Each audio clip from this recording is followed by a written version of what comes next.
안녕하세요. 정서지능 마스터로 불리고 싶은 루트 컨설팅 토니 김태균이라고 합니다. 언제 마스터가 될까요? 해도 아직 많이 남은 것 같습니다. 교육을 정기적으로 받고 있습니다. 받아야 돼요. 이 교육을 안 받으면은 저 혼자만의 세상에서 막 빙글빙글 돌기 때문에 알려진 바에 의하면은 한 130개국에서 정서지능을 연구하고 가르치는 분들이 있다고 합니다. 그래서 이제 인도네시아 발리 가서 일주일 동안 정서지능 업데이트를 받고 왔는데 많이 배웠습니다. 제가 약간 부끄러웠던 점은 그러면 안 되면서도 선입견 있죠? 여러분 어떠세요? 나 그거를 가지면 안 되는데 왜 자꾸 그렇게 생기는지 모르겠습니다. 바이어스라고도 하고 편향이라도 하잖아요. 이런 거죠. 저만 그럴 수도 있어요. 아프리카에서 오신 분들이 좀 있었어요. 짐바브웨, 나이지리아 이런 분들이 계셨는데 내가 그 사람들보다는 좀 뛰어날 거야 라는 그런 생각들을 제가 했어요. 나중에 이제 저랑 일촌이 돼서 그분들의 경력이나 이런 거 봤더니 대단하셨고, 그리고 대화를 나눠보면서 저는 그들에 대해서 모르지 않습니까? 그분들의 나라나 이런 거에 대해서 모르잖아요. 근데 그분은 우리나라의 어떤 K컬처에 대해서 K-팝이라든가 K-팝보다는 K-드라마, 우리나라 드라마 보는 걸 그렇게 좋아하신다고 해요. 일단 약간 으쓱도 하면서도 참 나는 저분들에 대해서 뭘 아는 게 있을까 좀 부끄러웠어요. 일단 선입견 같은 게 참 무서운 것 같습니다. 싱가포르에서 왔던 두 분이 있었는데 싱가포르에 가면은 이 한식당 거리가 이렇게 쭉 있다고 해요. 그분이 정확히 우리 발음으로 자기는 대창 플러스 막걸리를 좋아한다고 하더라고요. 대창 플러스 막걸리를. 아이고 참. 난 도대체 저들에 대해서 뭐를 알지?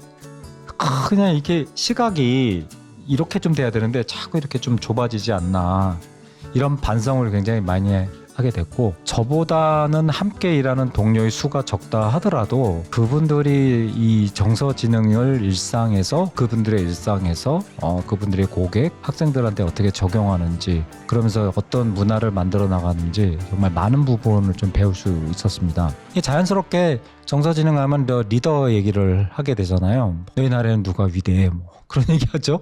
그러면 나는 누구를 얘기해야 되지? 떠오르지가 않는 거예요. 여러분 어떻습니까? 위대한 리더 하면 누가 떠오르시나요? 저랑 비슷하십니까?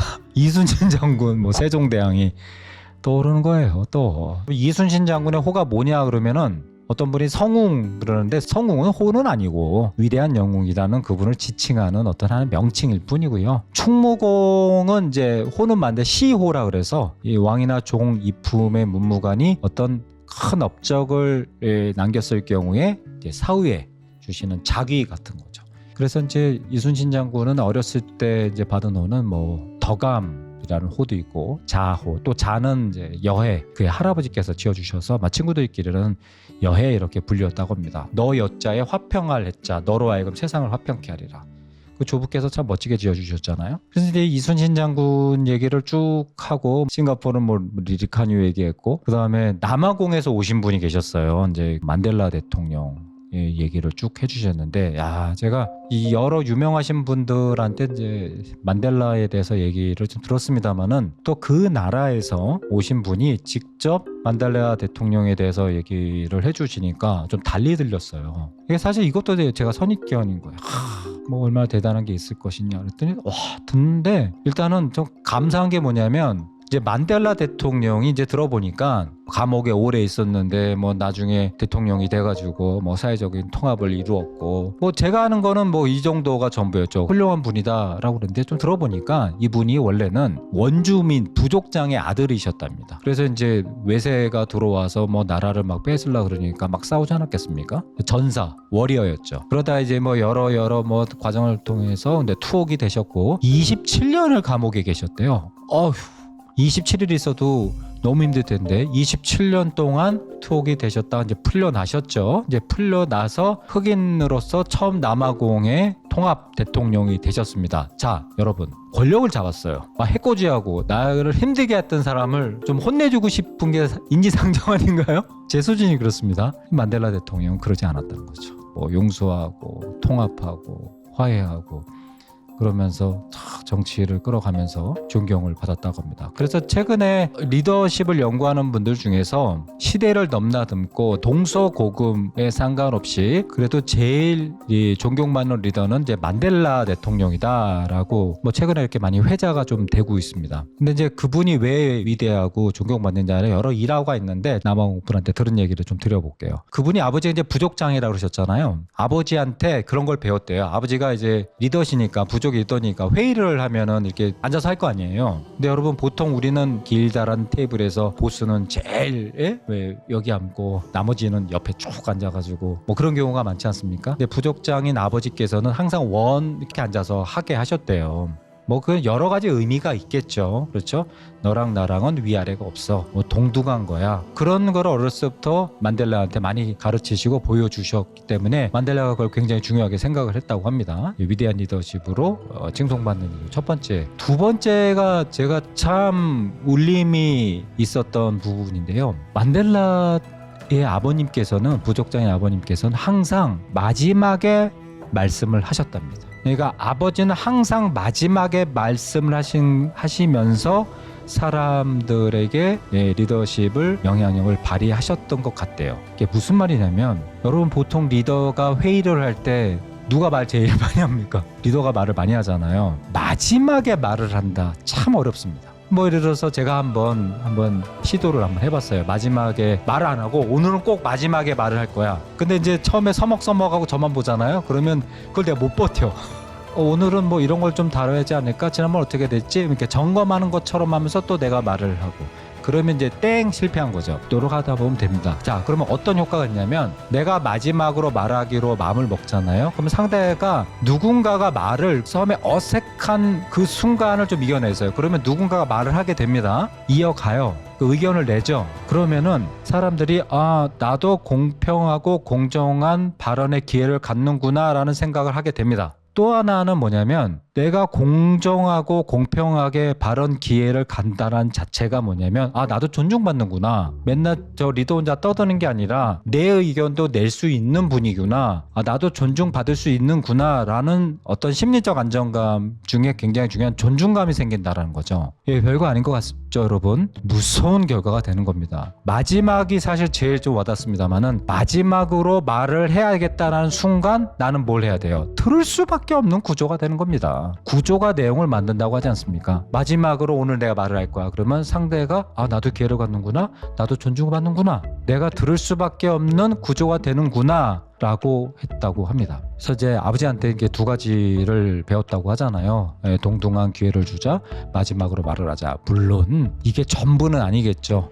만델라 대통령이 그의 리더십을 만드는 여러 요소 중에 하나이겠지만 이번 제가 받았던 연수 과정에서 그 남아공에 오신 그분한테 이 내용이 정말 와닿았어. 이게 우리 문화에선 정말 잘 안 되지 않나요? 이게 마지막으로 말을 잘 안 되는 이유 중에 하나가 뭐냐면 좀 듣다가 이거는 아닌데 그럼 빨리 잡아서 뭐 이렇게 좀 수정하려고 하잖아요. 답을 주려고 하는 거죠. 이게 좀 멋지게 말하니까 뭐 수정하고 답을 주는 거지. 예를 들면 이런 겁니다. 오랜 세월 동안 어떤 분야에 정통하고 지식이 많고 경험이 많아요. 근데 마침 내가 리더예요. 근데 이제 막 경력 몇 년 안 된 친구가 뭐 어쩌고 저쩌고 하는데 뭐 뭣도 모르고 막 날뛰는 것 같아. 그러니까 나는 차곡차곡 수십 년 동안에 수많은 지식과 경험, 그거로 생긴 나의 가치와 신념으로 만든 게 하나하나의 벽돌이라고 해볼게요. 지식 벽돌, 뭐 가치 벽돌, 뭐 신념 벽돌, 경험 벽돌을 쫙 쌓았는데 누군가 갑자기 훅 들어오네요? 저 뭐야? 어디 감히 내가 쌓은 성에, 내가 갖고 있는 지식에, 내가 갖고 있는 경험에 훅 들어오려고 했을 때 우리는, 제가 우리라고 좀 표현하면은 틀릴 수도 있습니다만은 뭐 저 개인적인 느낌이기도 합니다. 똑똑하고 놓고 하나 훅 들어오잖아요. 그러면 이게 좀 표현이 거칩니다만은 응징하려고 합니다. 공격하려고 하는 거죠. 관용이 안 생기는 거예요. 그러니까 막 다툼이 일어나는 거예요. 그래서 보면 여러분 최근에 우리가 다툼이 많잖아요. 양극화 현상이 전 그런 이유 중에 하나라고 생각을 하는데 상대방이 뭔가 날 줬을 때 수용이 안 되는 겁니다. 왜냐하면 내가 쌓은 성이 있으니까. 근데 여러분 내가 갖고 있는 가치와 신념이 중요합니까? 중요하지 않습니까? 중요하죠. 가치와 신념이라는 건 무섭도록 중요합니다. 힘들고 어려울 때 나를 지켜주는 마지막 보루라고 생각합니다. 아주 중요합니다. 그러나 내가 갖고 있는 가치와 신념이 전부인가요? 아닐 수도 있잖아요. 상대가 갖고 있는 가치와 신념이 맞을 수도 있잖아요. 그렇지 않습니까? 이걸 받아들이기가 굉장히 어렵습니다.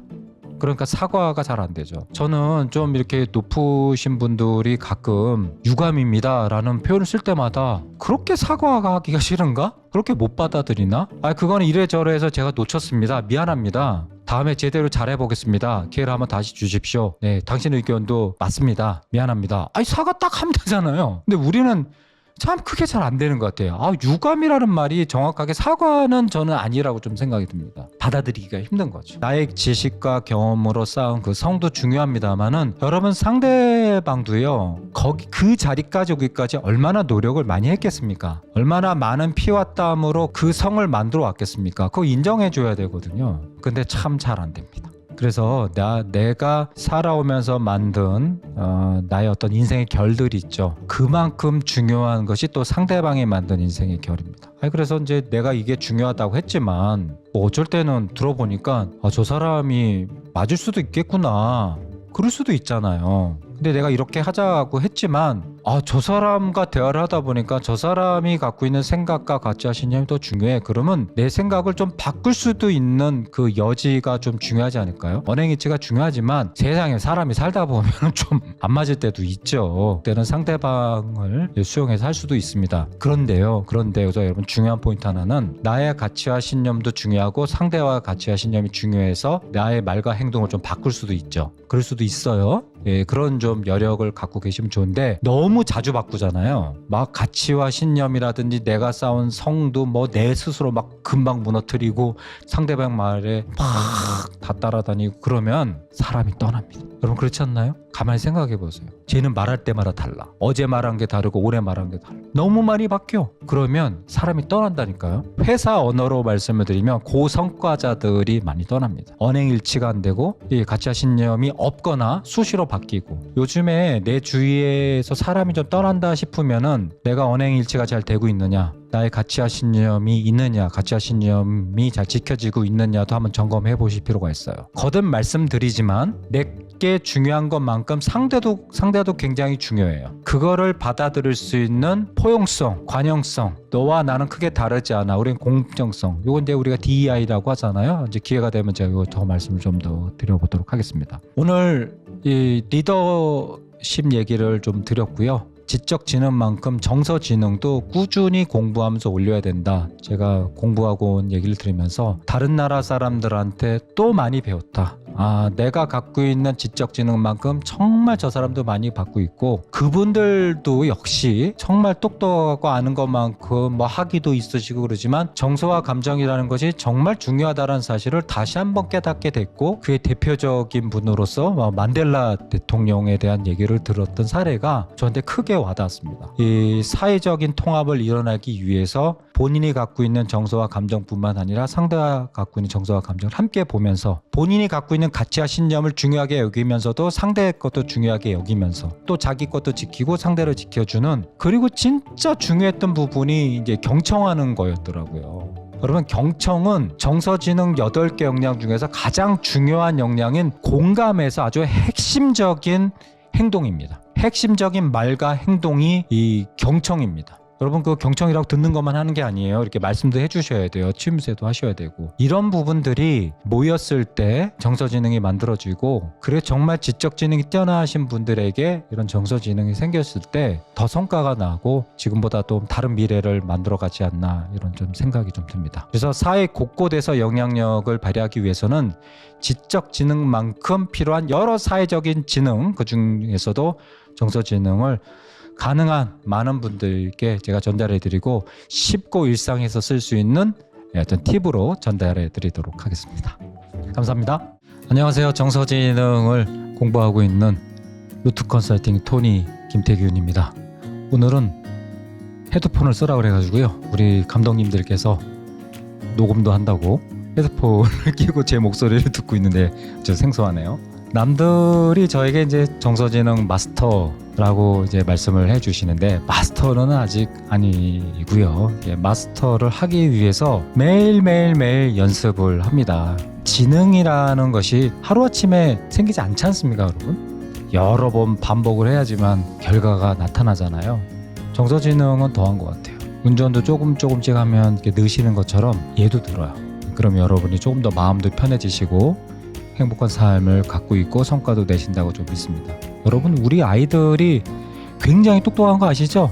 저보다는 확실히 제 아이 세대가 훨씬 똑똑한 것 같아요. 국제 수학 올림피아드 IMO라고 하지 않습니까? 100여 개 국가에서 이제 아이들이 와서 그걸 푸는데 지난 10년 동안 하여튼 뭐 나갔다면 상을 받습니다. 7월에 있었던 국제 수학 올림피아드 IMO라고 합니다. 여기서 우리 단체전에서 3등 했고요. 개인전에서는 우승도 했다고 합니다. 굉장히 아이들이 똑똑합니다. 저희 둘째가 이제 18살인데 차를 타고 가다가 어떤 분이 강아지 산책을 하면서 이렇게 강아지를 끌고 가는데 여러분 강아지한테 파카를 입혔더라고요. 그래서 제가 너무 웃겼어요. 답답하지 않을까? 원래 강아지는 저거 안 입는 거 아닌가?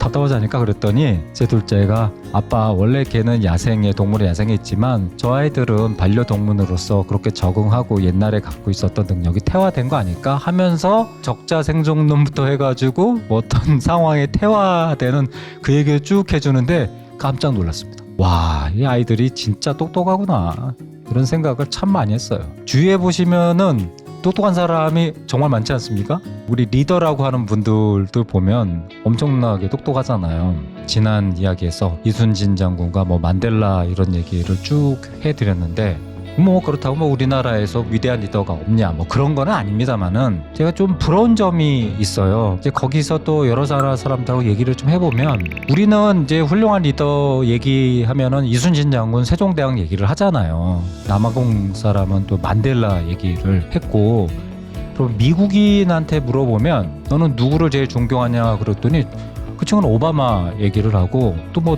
누구는 되게 싫어하고 그렇더라고요. 그 다음에 뭐 16대 대통령 링컨 이런 얘기가 나오고 또 중국 사람들은 예상하시겠지만 모택동 뭐 등소평 시진핑 이런 사람들이 많이 나오고 일본 사람은 사가모토 로우마를 얘기해요. 일본의 근대를 만들어낸 메이지 유신의 영웅인 이 사람을 얘기를 또 하고 또 영국은 윈스턴 처칠을 얘기를 해요. 그 다음에 프랑스는 드골 실제 조사를 받아 드골이 굉장히 많이 나옵니다. 그러니까 제가 부러운 점이 뭐냐면 뭐 미국이든 뭐 영국이든 뭐 여러 나라 그들도 그들의 역사가 깊은 역사가 있지 않겠습니까? 그 역사에서 역사적인 인물이 있겠죠. 근데 가장 위대한 리더가 누구냐? 존경받는 리더가 누구냐 그러면 뭐 우리나라처럼 세종대왕님처럼 이순신 장군처럼 500년 600년 전 이런 분이 아니고 근현대에 있었던 사람들을 얘기를 하는 것 같아요. 네, 한 대체로 한 100년 이내. 그러면 우리는 지난 100년 동안은 뭐 드골이나 처칠이나 이칸유나 오바마 같은 리더가 없었나? 사실 이제 한국전 이후에 우린 바빴죠. 다시 나라를 재건하고 이러면서 여러 가지를 뒤돌아볼 여러 겨를이 없었기 때문에 뭐 그럴 수도 있었다 싶기는 하는데 마음이 좀 착잡했어요. 우리는 왜 그렇지 못할까라는 생각을 했는데 이거 뭐 제 개인적인 생각입니다만 한번 좀 들어봐 주세요. 그럼 만델라도 그렇고 뭐 오바마 뭐 이런 분들 있잖아요. 그런 사람들이 지적 지능이 낮겠습니까 높겠습니까?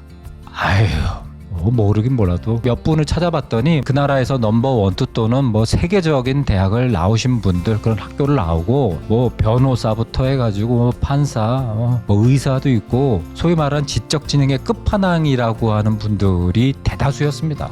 리더가 똑똑하지 않은데 어떻게 사람을 밀고 당기겠습니까? 그분들이 갖고 있는 지적지능의 수준은 굉장히 뛰어납니다. 그런데 제가 말씀드리고 싶은 부분은 그분들이 갖고 있는 지적 지능에다가 어떤 사람들을 사랑하는 마음, 함께 해야 된다라는 어떤 뭐 책임감, 이런 복합적인 것들을 함께 하면서 그 위대하고 존경받고 뭐 그런 자리까지 가지 않으셨나 이런 좀 생각이 좀 듭니다. 남아공에 오신 그 여자분조차 영국의 리즈 대학교에서 박사학위를 하셨더라고요. 근데 저한테 그런 말이 전혀 없었거든요. 벼는 익을수록 숙인다더니 그분이 무슨 얘기를 했냐면 만델라가 갖고 있는 여러 지적 지능 이런 걸 뛰어나지만 일단 만델라는 많은 분들을 용서를 하셨대요. 많은 분들과 함께 하시려고 그러고 많은 분들을 사랑하려고 굉장히 노력을 했다고 합니다. 그러면서 다양성을 인정하려고 노력했고, 특히 그분들이 강조했던 것들은 흑백이 뭐가 중요해, 다 똑같이 공평해, 공정해, 그리고 관용, DEI라고 하지 않습니까? Diversity, Equity, Inclusion. 그게 잘 되려면 여러분 실행하는 어떤 방법론이라든가 이론적인 배경이라든가 알아야 되는 게 많아야 될까요, 적어야 될까요? 많아야겠죠. 근데 그거에 대한 지식과 경험이 많은다고 해서 다양성, 뭐 공평성, 포용성, 관용성 이런 것들이 생길까요? 계속 유지될까요? 그렇지 않죠. 그거에 대한 어떤 정서와 감정이란 부분이 진실해야겠죠. 실천을 해야 되겠죠. 만델라 대통령은 그 부분에 있어서 평가가 그런 부분에서 굉장히 높은 평가를 받고 있고 좀 부러웠어요. 우리는 어떨까? 좀 많이 부럽습니다. 네, 제가 많은 말씀을 좀 드리고 싶지만 이제 말씀 좀 정리해 보겠습니다. 제 말씀 모두에 국제 수학 올림피아드라고 말씀을 좀 드렸습니다만은 엄청나게 똑똑하잖아요. 그렇죠? 예, 우리 사회 곳곳에서 이런 지능을 올리기 위한 노력을 굉장히 많이 하고 있습니다. 중요합니다. 중요하지만 지금은 말이에요. 앞으로 세상을 살아가는데 지능은 잘은 몰라도 한 100개는 된다고 생각해요.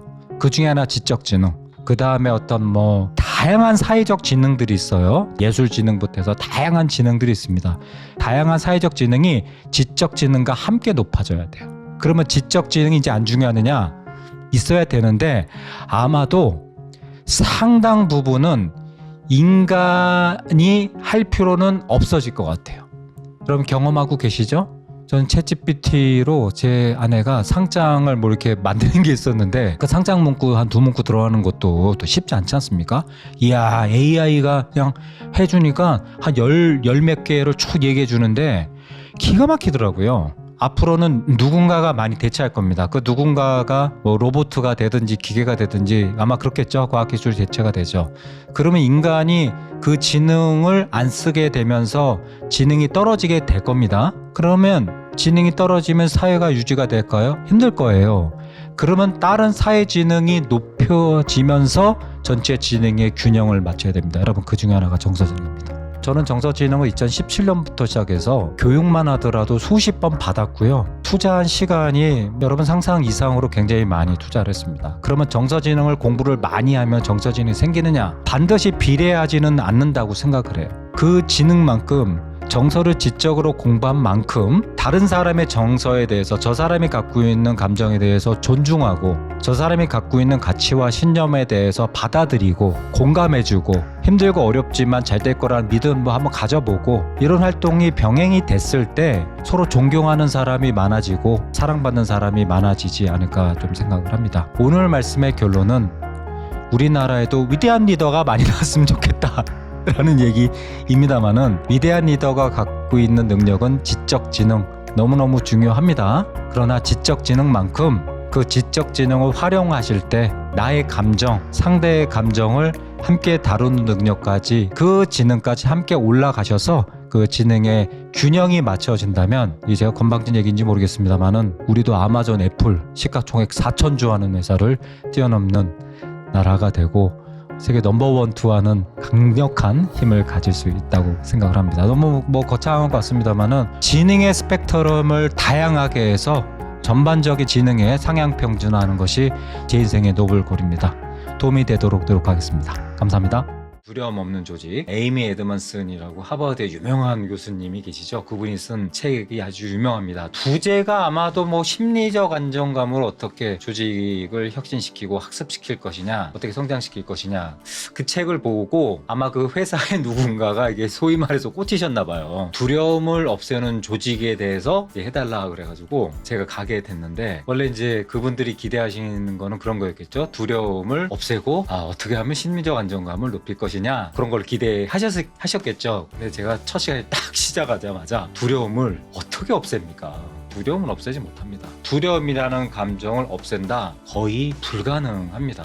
사실 애니메이션 영화는 썩 그렇게 좋아하진 않는데요. 유독 몇 번 챙겨보게 된 영화가 픽사에서 만든 애니메이션인데 여러분 아실 거예요. 인사이드 아웃이라고. 찾아보니까 벌써 한 10여 년 됐더라고요. 라일리라는 꼬마 아이가 겪게 되는 감정상에 겪게 되는 다양한 내용들을 다뤘잖아요. 라일리가 낯선 곳에 오면서 겪게 된 여러 감정 중에 기쁨, 슬픔, 화, 불안, 혐오 같은 5가지 감정을 이름을 붙였죠. 기쁨이, 까칠이 이런 식으로. 그런데 이제 라일리는 슬픔이라든가 불안 이런 감정을 싫어했겠죠. 슬프고 불안한 걸 누가 좋아하겠습니까? 이제 라일리가 그 과정을 겪으면서 슬픈 감정이나 불안한 감정이나 심지어는 혐오와 같은 불편한 감정도 나한테 소중한 감정이었구나라는 과정을 이제 알아가는 영화입니다. 오늘 제가 말씀드리고 하는 그 두려움이란 감정을 만약에 우리가 없었다면 원시 인류까지 올라간다면 커다란 공룡이나 매머드가 달려오는데 만약에 우리가 두려움이라는 감정이 없었어 봐요.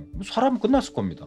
두려움은 감정이라는 거를 갖게 되니까 잠깐 피해도 보고 어떤 날 한번 붙어도 보고 그러면서 이제 인류는 이제 발전해 온 거죠. 이 두려움이라는 감정은 이 사람한테 인류가 생존해 나가고 인류가 발전하는 데 있어서 없앨 수 없는 능력입니다. 두려움이라는 그 감정을 없앤다라는 것은 없앨 수는 없고 다만 하나 두려움을 이해할 필요는 있습니다. 이제 인지해보는 거죠. 두려움이란 감정을 또 활용해보고. 그래서 두려움을 이해한다는 그 실체를 보면 인지도 하고 이해도 하고 활용도 하고 조절도 하고 이런 능력이 있었으면 좋겠어요. 이게 이제 두려움을 이해하는 능력이라고 좀 보시면 되는데 이 이해하는 능력을 이제 정서지능이라고 합니다. 두려움이라는 감정이 조직에 팽배해 있어요. 선배나 후배나 모든 구성원들이 다 뭘 하려고 그러면은 불안해하고 좀 피하려고 합니다. 그럼 바람직하진 않겠죠. 그 두려움이라는 감정을 사람을 느꼈을 때 그분들에게 이런 훈련을 시켜보는 거예요. 두려움이라는 감정이 생겼을 때 그걸 인지만 해봐. 여러분 두려움이라는 감정은 어떤 자극이 들어오면은 감정이 머리든 가슴이든 어디든 생기는 거 아니겠습니까? 이게 많이 생기면 두려움이라는 것이 나한테 생겼구나. 그럼 왜 생겼지? 두려운 감정이 생긴다라는 것은 아직 잘 안 되는구나. 그래서 뭔가를 좀 더 해봐야 되겠구나. 이렇게 인지하고 이해하고 그게 과정이 아주 복잡하지 않아도 돼요. 두려움을 인지하고 이해하고 활용하는 조절하는 능력을 만약에 훈련시켜 주신다면 분명히 달라진다고 생각합니다. 그래서 두려운 감정이 생겼을 때 알아채린 다음에 뭔가 그거를 이해하고 활용하고 조절해보려는 능력이 소위 말하는 심리적 안정감을 만드는 요소하고 같이 붙였을 때 그 조직은 두려움을 이해하고 지금보다는 훨씬 더 심리적 안정감이 높아지면서 직원들이 더 동기부여되고 에너지 높아지는 조직이 되리라고 믿습니다. 이건 사실 제 얘기가 아니라 여러 이 정서와 감정에 대한 연구, 심지어는 에이미 에드먼슨이 말한 그 책에서도 나오는 내용입니다. 자, 두려움을 없애는 조직보다는 두려움을 이해하자. 두려움이라는 감정이 왜 생겼고 또 어디서 왔고 그게 어떻게 활용이 되고 너무 심해지면 또 조절을 해보는. 이게 이제 제가 두려움을 이해하는 방법, 두려움을 활용하는 두려움에 관한 정서지능 능력이라고 말씀을 드렸잖아요. 저런 상황에서 두려움이 많이 생기는구나. 저럴 때는 두려움의 감정이 더 강해지구나. 저럴 때는 저런 행동이 반복이 되는구나. 이게 이제 저희가 정서지능에서 말하는 Know Yourself입니다. 제가 쓰는 방법이죠. 그냥 무조건 두렵다고 해서 참고 없애고 이러기 전에 두려움이란 감정을 지켜보는 겁니다. 이게 이제 정서지능에 말하는 Know Yourself입니다. 두려움을 먼저 지켜보는 거예요. 그 다음에 선택을 하는 겁니다. 여러분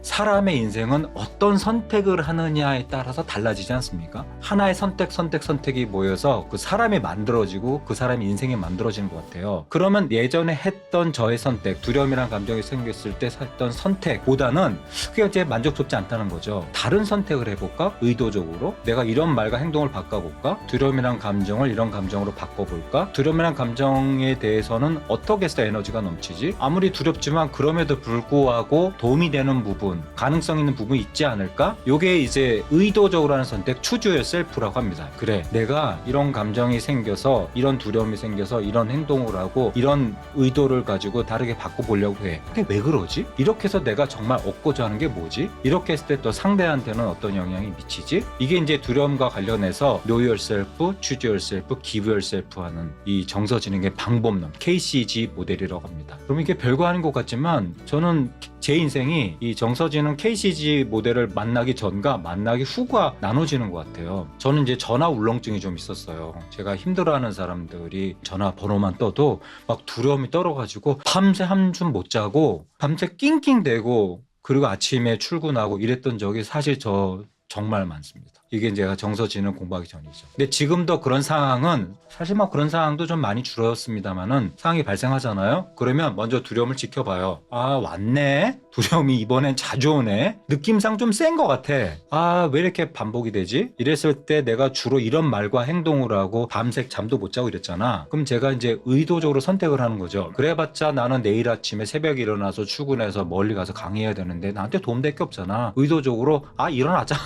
예, 일어나서 넷플릭스를 보자. 예, 볼 수도 있고요. 두려운 감정을 갑자기 기쁨으로 어떻게 바꾸겠습니까? 좀 낮추자. 살짝 불안한 정도로 기쁘지는 않으니까. 그러고 나서 내가 왜 이런 감정이 생기고 이런 감정을 계속 두려운 감정을 계속 가지면은 나한테 뭔 도움이 되지? 이 감정을 내가 다른 거 바꿨을 때 나한테 얻을 수 있는 게 뭐지? 그 이유도 한번 생각해 보고요. 이걸 반복하니까 일단 두려움이 생기는 빈도도 팍 줄었고요. 이렇게 KCG 모델에서 처리하면 되겠어라는 약간의 자존감 내지는 자신감이 좀 생겼습니다. 인텔리전스가 만들어지기 위해서는 소위 말하는 지적 지능, 인텔리전스도 필요하지만 이모션 인텔리전스가 함께 있지 않을 때는 인텔리전스가 유지하기가 굉장히 어렵습니다. 만약에 이런 게 없는 상태에서 두려움을 계속 참아내시잖아요. 너무 불편해서 또 술 한잔 먹어요. 그리고 잠들어요. 그러면 사라졌다 생각하지만 사라졌습니까? 안 사라졌습니다. 몸 어딘가에 들어가가지고 차곡차곡 쌓이는 거죠. 그러다 어느 날 또 다른 자극이 와서 또 두려움을 느꼈다 그랬을 때는 팡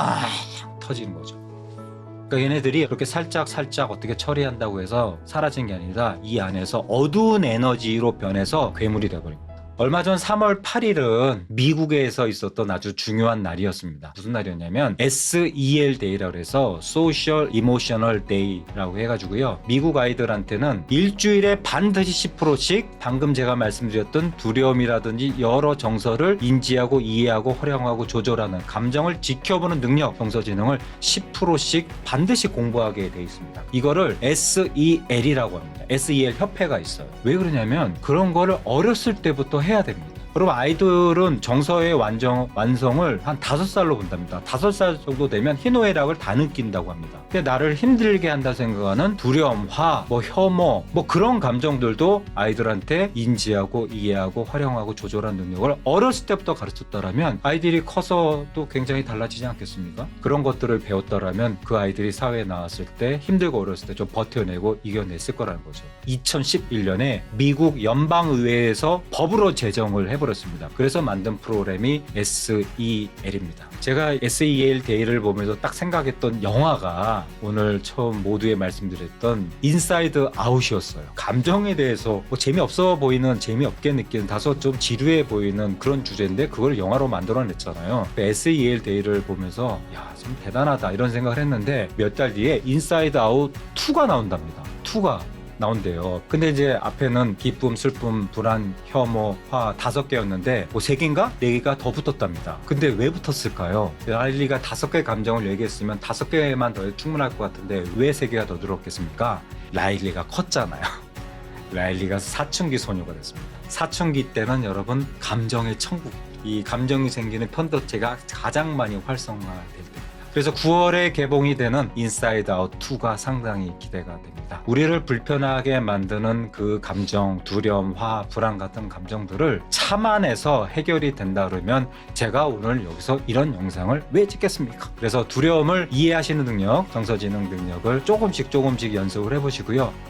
안녕하세요, 톤입니다. 오늘은 신임 리더분들에게 도움이 될 만한 내용을 가져왔습니다. 도움이 되시리라고 믿습니다. 저의 시행착오였으니까요. 보통 새로 리더가 되신 분들은 열심히 하시는데 본인만 너무 열심히 하다가 지치는 분들이 계시거든요. 여기서 중요한 점은 함께 잘하는 점 아니겠습니까? 즉 다시 말해서 리더가 됐을 때 관건은 어떻게 하면 사람의 마음을 얻느냐가 중요한데 이게 맘처럼 쉽지 않습니다. 그래서 생텍쥐베리의 어린 왕자에 보면 세상에서 가장 어려운 일이 뭐냐 그러면 사람의 마음을 얻는 일이라고 하잖아요. 저도 오늘 촬영을 하는데 제 이 동료분들이 저 잘하라고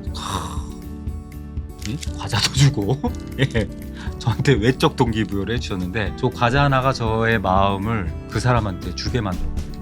그래서 이거를 유식하게 말하자면 동기부여라고 하죠. 동기는 사람을 움직이게 하는 계기 이런 거겠죠. 저는 두 딸이 있습니다. 그래서 아이들이 공부하기 싫어하잖아요. 그럼 아이들을 공부하게 만드는 게 제가 봤을 때는 이건 거의 뭐 이 세상에서 제일 어려운 일 중에 하나인 것 같아요. 그래서 동기를 부여한다라는 것이 굉장히 어려운데, 크게 동기부여하는 방법은 이제 두 가지로 나눠지겠죠. 하나는 외적 동기부여, 하나는 내적 동기부여. 외적 동기부여는 아시겠지만 너 이거 잘하면은 뭐 이거 과자 줄게 뭐 이런 거죠. 돈 줄게, 떡 줄게, 뭐 밥 사줄게, 이런 것들이 외적 동기부여고, 내적 동기부여는 저런 거 하나도 안 줬는데도 뭐 스스로 알아서 해내는 그런 힘을 우리가 내적 동기부여라고 하죠. 뭐 이상적인 거는 내적 동기부여가 가장 좋습니다만은, 그렇다고 뭐 어떻게 내적 동기부여로만 일을 합니까? 외적 동기부여 중요하죠. 그거를 무시하셔서는 안 됩니다. 외적 동기부여를 무시하고 그냥 뭐 정신적으로만 잘하자, 우리 으쌰으쌰하자, 제가 봤을 때는 뭐 어렵습니다. 여러분 명심하셔야 될 게 하나 있는데, 주실 때요 좀 기대 이상 주셔야 될 거예요. 상대가 10개를 원하지 않습니까? 10개를. 근데 자기는 노력을 해서 내가 여력은 안 되지만 9개를 줬어요. 근데 나는 이제 없는 형편에 9개를 줬는데 상대는 10개를 바랬단 말이에요. 그러면 9개라도 줬으니까 그걸 감사하게 생각할까요? 글쎄요. 나는 이렇게 했는데 왜 10개를 안 줬지? 왜 하나를 뺐지? 그 하나에 대한 아쉬움이 클 겁니다. 그래서 우리가 이거를 이제 가격이나 어떤 상품의 하방 경직성이라고 얘기를 하는데, 그래서 이제 외적 동기부여를 하실 때는 돈, 뭐 권한, 뭐 권력, 뭐 이런 것들이 이제 외적 동기부여잖아요. 그러니까 주실 때 사실 좀 아껴서 주셔야 돼요. 그러니까 여러분 주시는 게 어떤 출발점이 됩니다. 자, 이게 이제 외적 동기부여입니다. 늘 저게 여유 있는 게 아니지 않습니까? 그렇죠. 우리가 부족한 게 시간, 자원, 돈 이런 것들이 부족하지 않습니까? 근데 그랬을 때 진심으로 정말 사람을 움직인 거는 스스로 움직이게 하는 게 중요하다 생각을 하지, 뭐 밥 사주고 돈 주고 이게 사람 움직이는 거는 한계가 있다라고 저는 믿어요. 자, 내적 동기부여를 어떻게 하느냐를 우리는 사실 배워본 적이 거의 없습니다. 내적 동기부여 첫 번째, 두 번째, 세 번째 이렇게 하라는 거 배워보셨습니까?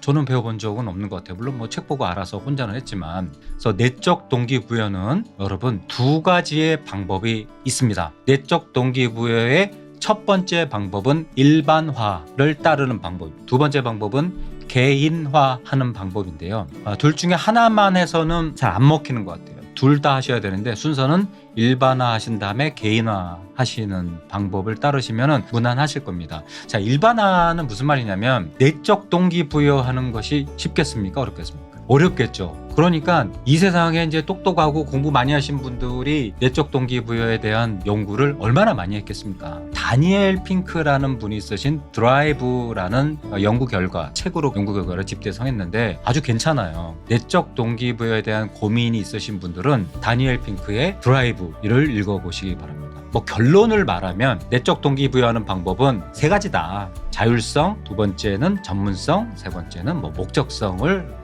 갖게 해야 된다. 뭐 자율성은 일을 좀 자율적으로 너가 알아서 하게 하는 거죠. 여러분 회사의 사장이 더 피곤하겠습니까? 종업원이 더 피곤하겠습니까? 누가 더 피곤할까요? 같은 시간에 일을 하더라도 사장이 덜 피곤하겠죠. 그게 왜 그러냐면 사장은 아무래도 자율성이 더 많잖아요. 자기가 컨트롤할 수 있고 제어할 수 있는 그런 능력이나 권한이 많기 때문에 생산성이 높을 확률이 높죠. 그래서 이제 자율성이 없는 사람들의 특징을 보면 마이크로 매니징을 많이 당하잖아요. 그래서 이제 마이크로 매니징을 많이 하시는 분들을 보면 리딩하는 방법이 몰랐을 때 마이크로 매니징을 많이 하는 것 같아요.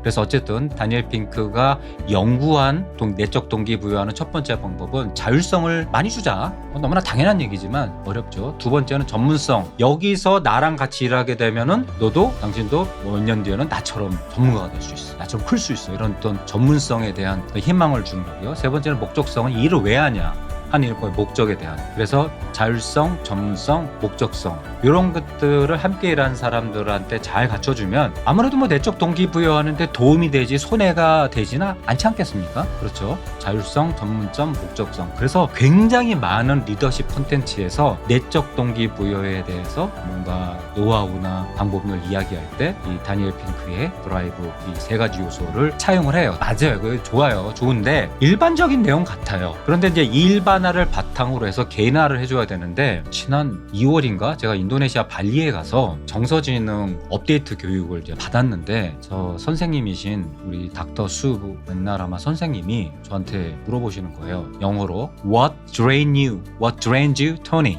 그러니까 너를 메마르게 하냐? 뭐가 너를 지치게 하냐? 뭐 그런 의미냐? 내가 물어봤더니 뭐 맞대요. 맞는데 이제 조금 더 직접적으로 얘기하면 너는 언제 동기가 없어지냐? 언제 동기가 저하되냐? 그런 거를 물어보는 거였답니다. 저는 언제 동기가 그나마 있던 동기가 없어지냐면 저는 자꾸 그거 왜 하는데 자꾸 물어보면 좀 에너지가 좀 떨어지고 이게 왜 하느냐? 다음에 뭐 할 거냐? 그러면은 좀 작아지는 느낌이 좀 들고 또는 또 여러분도 그러시죠. 자기가 살아온 삶의 결이 있지 않습니까? 너무 거창하게 말씀드렸나요? 내가 살아오면서 경험한 지식, 경험 그런 것들이 있죠. 그러니까 내 자라고 얘기할까요? 내 자를 상대를 이제 재는 사람이 있어요. 그러니까 나는 맞고 너는 틀리다가 좀 깔려있는 상태에서 대화하면 전 너무 힘들어. 그래서 제가 뭐 이런저런 얘기를 얘기했는데 내가 동기가 저하되는 상황이나 사람 이런 거를 얘기했는데 내가 그때 한 20개 얘기한 것 같습니다. 쭉 얘기하더니 토니 그러면 너는 이런 것 때문에 동기부여가 안 되는 거네? 근데 나 그때 그 얘기 듣는 순간 뒤통수 하나 맞는 느낌이 들었어요. 왜냐하면 그때 토픽이 내적 동기부여였습니다. 그러면 자율성, 전문성, 목적성도 중요하지만 저 사람이 특성에 맞는 저 사람이 이렇게 했을 때는 동기가 확 꺾이는 경우 저하가 되는 경우를 피해주면 되는 거겠구나. 왜 나는 지금까지 몰랐지? 또는 누군가가 나한테 저런 상황을 피해주면 나는 훨씬 동기가 부여가 되고 뭐 안 주더라도 월화수목금금금금 하면서 열심히 더 일하지 않았을까라는 생각이 좀 들었어요. 내적 동기부여라는 게 그 사람한테 필요한 것들을 하거나 하지 않는 것이 중요하겠구나라는 생각을 내가 알지만 못했던 것 같다. 그래서 내가 돌아가면 저 사람하고 대화를 해서 뭘 더하고 뭘 덜하고를 한번 따져봐야겠다. 그러나 밑바탕이 돼 있는 것들은 자율성, 전문성, 목적성을 바탕으로 해서 일을 좀 더 자율적으로 해주고 그리고 성장한다는 믿음을 좀 주고 그리고 왜 해야 되는지 충분히 자주 그다음에 강하게 공유해가면서 그 사람이 동기가 저럴 때 빠지는구나 없어지는구나 저럴 때 동기가 더 올라가는가를 좀 파악을 해가지고 그런 리더십을 보여야겠다라는 생각을 우리 선생님한테 제 얘기를 했더니 그 선생님 그러더라고요. 토니 process the contents. 그러니까 자기는 그 과정에서 내가 그걸 느끼길 바랬대요. 내적 동기부여라는 것이 사실 별거 아니었구나. 오늘 제 말씀을 좀 정리해 보겠습니다. 세상에서 가장 어려운 일은 사람의 마음을 얻는 일이죠. 그 사람을 움직이게 하는 겁니다. 공부하기 싫어하는 사람, 공부하기 싫어하는 아이들, 일하기 싫어하거나 귀찮은 사람들에게 움직이게 하는 동기를 만들려면은 보상과 같은 외적 동기부여 무시하시면 안 되시는데 기대보다 조금 더 주신다는 각오로 하셔야 돼요. 두 번째 내적 동기부여는 A라는 사람이 있고 B라는 사람이 있고 C라는 사람이 3명 있다고 해볼게요. 같이 일하는 사람이. 그럼 A 다르고 B 다르고 C 다릅니다. 그럼 A는 어쩔 때 동기가 없어지는지 B는 어쩔 때 동기가 더 생기는지를 개인화하는 그런 작업을 말과 행동을 찾아내시기 바랍니다. 그렇게 해서 그 사람이 더 움직일 수 있도록 하시는 것이 이 신입 리더분들에게 제가 추천드리고 싶은 리더십 스킬입니다. 여러분 굉장히 간단하지만 그걸 꾸준히 해보시면 1년까지도 아니에요. 한 반년 정도만 해보시더라도 이게 이렇게 해서 되는구나 라는 것을 여러분 몸으로 체험하시게 됩니다. 자, 여러분 스스로에게 질문을 해보세요. What drains you? 감사합니다. 안녕하세요. 토니 김태균입니다. 제가 언제부턴가 뭐가 생겼냐면 제가 공부하고 인생에 적용을 하면서 굉장히 도움이 됐던 것들은 많은 분들하고 나눠보고 싶다라는 살짝 노블한 골이 생겼습니다. 그 중에 하나가 정서지능입니다. 그런데 한 7년 정도 이렇게 공부를 하면서 뭐 저 자신은 뭐 말할 것도 없고 제 가족한테도 이게 적용되는 모습을 보면서 많은 분들과 이 내용을 나눠보고 싶은 목적의식이 좀 생겼습니다.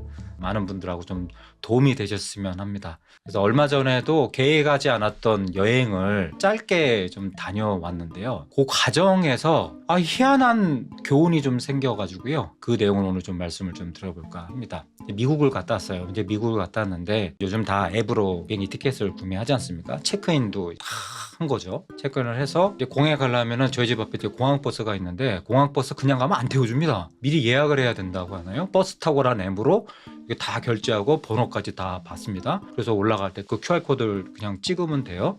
공항에 도착했잖아요. 저는 이제 체크인까지 다 번호표까지 다 받아놨는데 그 짐을 이제 붙여야 되는 거 있죠. 백드랍 한다라는 곳에 가서 짐을 붙이는데 뭐 별로 안 어렵더라고요. 뭐 사람이 있었지만 저 혼자 붙이고 들어갔습니다. 이제 여러분 출국 심사하실 때 요즘에 자동 출국되는 거 아시죠? 자동 출국했어요. 네, 자동 출국해서 내렸습니다. 그리고 뭐 비행기에서는 뭐 혼자 갔으니까 뭐 누구랑 뭐 말할 것도 없죠. 혼자 조용히 갔고 그 내려가지고 입국하는데 저는 또 그쪽에 이제 자동 입국하는 거를 신청이 또 돼 있기 때문에 자동 입국을 했어요. 거기 이제 내리면은 제가 자주 가는 스타벅스가 있는데 거기도 키오스크가 생겼더라고요. 이제 키오스크로 주고 뭐 받고. 자, 그리고 이제 차를 렌트를 했어야 됩니다. 또 한 3시간 이동을 해야 되니까 렌트를 하러 갔는데 이미 뭐 렌트도 어디 뭐 몇 번 존에 가면은 내가 딱 원하는 차를 몰고 그냥 가면 되거든요. 몰고 갔어요. 몰고 한 3.5시간 정도 이동을 해야 되는데 가다가 피곤하니까 휴게소에 갔더니 던킨이 있더라고요. 던킨 커피 한 잔 사야겠다. 근데 거기도 키오스크가 있어요. 뭐 그래서 이제 커피 하나 사가지고 그 숙소에 프로비던스라는 지역에 도착해서 숙소에 체크인했는데 출발하고 한 20시간 정도 걸려서 이제 거기 숙소에 도착을 했습니다. 제가 왜 이렇게 장하게 말씀을 드리냐면 유난히 이번에 심했는데 제가 예매를 하고요. 숙소에 체크인까지 거의 사람을 만나진 않았어요. 그러니까 제가 이제 복귀를 해보니까 무서웠어요. 예. 옛날에는 사람을 만나가지고 뭐 하고 그랬는데 그냥 출발해서 심지어는 우리 집 앞에 공항버스도 QR로 찍고 백도 내리는 것도 그냥 기계에다 올려서 해주고 미국에서도 키오스크로 하고 오고 이 과정을 통해서 야 이거 생각보다 이게 변화가 진짜 많구나 이런 생각을 좀 하게 됐는데 이 모습이 점점 앞으로 더 어떻게 되겠습니까 여러분? 이 기술이 발전을 하면서 우리가 예상하지 못했던 기대하지 못했던 그런 모습들이 아마 곧 나올 거예요. 저는 사실은 뭐 기술을 그렇게 잘 알지 않습니다만은 그래도 뭐 생겼다 그러면 보려고도 노력을 하는데 챗GPT도 얼마 전이 아니죠. 좀 꽤 됐어요. 한 달에 한 26,900원인가 이 유료로 사용하고 있습니다. 그래서 이제 오픈 AI에서 뭐가 나왔다 그러면 유심히 보는데 동영상을 만드는 도구 소라라는 게 나왔잖아요. 그거 보고 야 소라는 텍스트를 치면은 동영상이 이렇게 나오는 거죠. 깜짝 놀랐어요. 생각보다 굉장히 품질이 높았고요. 실사 동영상인데 와우 막 깜짝 놀랐습니다. 그래서 뭐 어떤 전문가들은 이게 뭐 잘 될 것이다 반 안 될 것이다 반 뭐 이렇게 평가를 하시는 분들이 있는데 만약에 말입니다. 카사블랑카라는 데 아시죠? 모로코에 있는 카사블랑카에 촬영을 하러 가야 되는데 거기 가서 뭐 어떤 장면 항구에 있는 장면을 이렇게 찍어가지고 뭐 이렇게 만들려면 스텝이 한 80명 가야 된답니다. 80명. 근데 가기 전에 실수 안 하려면 미리 가서 답사해 가지고 그 뭐 어디도 보고 막 이래야 되잖아요. 근데 이제 안 그런데요. 미리 소라가 찍은 거를 보고 이제 영상팀이 가서 찍고 뭐 이런 일이 이제 생긴다고 하는데 그 미리 찍어본 답사용 영상이 이거보다 잘 찍을 수 있을까 이런 생각을 할 정도로 굉장히 퀄리티가 높았습니다. 무서워요. 여러분 엔디비아 아시죠? 네, 엔디비아가 그래픽 관련된 반도체 만드는 곳이잖아요. 삼성전자보다 굉장히 작은 회사였습니다만은 삼성전자의 시가총 이걸 추월해가지고 추월한 정도가 뭡니까? 몇 배가 돼버렸잖아요. 그 회사의 CEO인 젠슨 황이라는 사람이 이런 얘기를 했는데 그걸 보고 살짝 좀 쓴웃음을 지었는데 앞으로 코딩 배우지 마세요 라고 얘기를 했어요. 제가 왜 쓴웃음을 지었냐면 둘째 아이한테 제 와이프가 애한테 코딩을 가르쳐야 된다 그래가지고 뭐 코딩 학원 다니면서 뭐 배우고 뭐 만들어 오고 이런 거 있었는데 그 양반 하신 얘기가 코딩 배울 필요 없다. 이게 무슨 말이냐? AI한테 말로 글로 만들어줘 그러면 다 된다라는 거죠. 그래서 왜 낑낑거리고 그걸 만드느냐라는 게 그 양반 말씀이셨는데 제가 이 말씀을 드리는 이유는 이 영상을 만드는 기술이 얼마나 복잡하고 관련된 이론도 많겠습니까? 그 잘하는 사람들의 손끝에서 나오는 손맛이 있잖아요. 영상도 같은 영상이라도 누가 편집하냐에 따라서 굉장히 달라지는 어떤 예술 작품 아니겠습니까? 그런데 그거를 힘든 과정을 안 거쳐도 두 문장으로 그런 게 짠 나오는데 왜 애써서 배우냐 이거예요. 사람은 예로부터 뭔가 탐구하고 찾아내고 문제를 해결하는 과정에서 성장을 해왔죠. 그러면서 기술이 발전되어 왔습니다. 그런 기술을 우리가 갖고 있는 어떤 지능, 뭐 코딩 이런 노력을 끝에서 만들어 왔는데 앞으로 그런 게 필요 없답니다. 그러니까 굳이 그거를 막 지적 지능을 높여서 그런 거를 배워가지고 하는 시간보다는 그 AI나 기술들이 쉽게 따라오기 어려운 기술들이 있습니다. 그런 지능들이 있습니다. 그게 바로 정서지능입니다. 새로운 기술이 나오면서 사람의 삶을 굉장히 윤택하게 하잖아요. 뭐 고민 덜 해도 되고 AI라든지 여러 기술이 발달하면서 하다못해 이 스마트폰 있잖아요. 이 스마트폰이 생긴 다음에 내가 더 행복해졌느냐라고 자문을 해보면 또 하게 됩니다. 우울증 환자가 늘었을까요? 줄었을까요? 여러분 한 10년 전 대비해서. 예. 제가 WHO 자료로 들어가서 확인을 해봤어요. 2023년 세계 보건기구 WHO에서 10년 전 대비 우울증 환자가 어떻게 됐을까? 그리고 숫자만 말씀드리면 옛날보다 우울증 환자가 무려 60%가 증가했다고 합니다. 이거 뭔 일이에요? 이렇게 먹고 살만해지고 머리 쓸 일을 누가 대신 해주는데 왜 이렇게 우울하고 힘든 사람이 많아지죠? 미국은 4천만 명이 정기적으로 우울증 약을 먹는다고 합니다.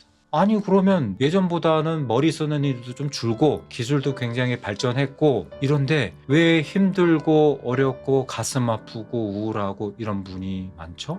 기술이 우리의 모든 것을 다 해결하지를 못해서 그렇습니다. 여러분 기술이 발전을 하면 좋죠, 그렇죠? 당연히 좋죠. 근데 기술이 발달하면서 모두 발달하려면 뭔가 우리를 슬프게 하고 분노하게 하고 기쁘게 하는 그 정서와 감정들이 함께 성장을 했어야지만 우리는 더 행복할 수가 있는데 안타깝게도 지금 세상은 그렇지 못한 실정입니다. 저는 제 나이쯤 되면은 마음이 편안하게 살 줄 알았습니다. 차도 좋은 차 타고 다니고 뭐 물질적으로도 좀 더 풍요롭고 정신적으로도 굉장히 안정이 돼서 좀 무난하게 살아가지 않을까 싶었는데 요즘에 그 유튜브 보면 그런 거 많잖아요. 인간관계는 3명이면 충분하다라고 막 하시면서 거기에 막 댓글 달린 거 보니까 맞아요. 그런 글들이 많이 달린 거 보면서 진짜 인간관계 3명이면 충분한가요? 아니 인간관계 제가 이제 우리 루트 컨설팅의 경영진으로서 제가 3명만 갖고 있다 그러면 우리 사업이 안정적으로 성장을 할까요? 그런 얘기를 들을 때마다 진짜 그럴까라는 사실 의심을 조금이 아니라 많이 하게 됩니다. 근데 이해는 돼요. 사람과의 관계를 가질 때 불편한 경우가 참 많이 생기죠. 얼마 전에 인턴 사원들을 만날 기회가 있었는데 장래 계획은 뭐냐 뭐 이런 얘기를 주고받았습니다. 봤는데 빨리 5억을 모아야 된다고 하시더라고요. 파이어족인가? 뭐 빨리 해서 지속적인 뭐 인세 수입뿐만 아니라 연금소득 이런 걸 해가지고 뭐 그렇게 하는 게 자기의 인생의 어떤 그림이다. 근데 그런 걸 보면서 속으로 정말 솔직히 말해서 부러웠어요. 나도 저 나이 때 좀 저런 거를 가지고 있었어야 되는데 그런 게 없었구나. 좀 부럽기도 하면서 한편으로는 이게 앞으로 대세가 좀 이렇게 되겠구나. 특히 젊은 세대들이 옛날보다 더 힘들어지는구나. 그러니까 빨리 완성을 하고 빨리 마련을 해서 빨리 쉬고 싶어 하는구나 라는 생각을 하게 됐어요. 그게 저는 어디서 시작이 됐다 생각하냐면 어렸을 때 우리 교육부터 뭔가 부족했다고 생각이 들어요. 분명히 커서 자라면 힘든 상황이 생기지 않습니까? 그 생긴 상황이 힘든 게 아니라 그 상황에 생긴 감정 때문에 힘든 거 아닌가요? 돈이 없어요. 뭘 하려고 그러면 안 돼요. 그 상황이 아니라 그때 느꼈던 막 굴욕, 무력, 분노, 화, 짜증 이런 거 생겼을 때 사람이 힘들단 말이죠. 그러니까 그때 나를 보충해 주는 거는 돈이라 생각하고 물질적인 풍요라고 생각하고 그게 당연히 도움이 되겠습니다만은 그거를 좀 더 선호하는 쪽으로 많이 좀 간 것 같아요. 사람이 힘들고 어려운 일이 굉장히 많죠. 뭔가 하고자 하는 욕심도 좀 많아지고 거기서 이제 부딪히는 사람하고 충돌이 있죠. 근데 요즘 확실히 달라진 부분은 무슨 대화를 나눌 때 주고받을 자극이 가면 반응이 빨리 오는 것 같아요. 그만큼 사람들이 이 자기 감정에 좀 충실하는 경우가 굉장히 많은 것 같습니다. 그걸 나쁘다고 할 수는 없습니다만은 그렇게 감정에 충실해서 바로 반응을 했을 때 조금 있다 금방 후회하잖아요. 화라는 감정, 분노라는 감정, 짜증나는 감정이 생겼을 때 얘기한 다음에 여러분 보통의 경우에는 자기 직전에 생각해보면 후회하지 않습니까? 근데 예전에는 화가 나면은 저는 그냥 혼자 좀 삭힌 편이었어요. 사우나 한번 갔다 오고 땀 흘리면은 이제 사라졌다 생각을 했는데 알고 보니까 그런 것들이 사라지지 않아서 저한테 차곡차곡 쌓여가지고 저는 7년 전에 크게 한번 이 안에서 괴물로 터졌던 일이 있습니다. 그런데 그럼에도 불구하고 나를 힘들게 하고 화나게 하는 그런 상황은 안 변하잖아요. 그 사람도 안 변하지 않습니까? 그러니까 오늘도 힘들고 내일도 힘들어요. 힘든 일은 계속 반복이 되는 거죠. 근데 그 힘든 게 반복이 되면서도 기술들은 발전합니다. 어떻게 발전하시는지 예의주시하고 집중하셔야 되는데 그거로만 해서 우리는 행복할 수는 없어요.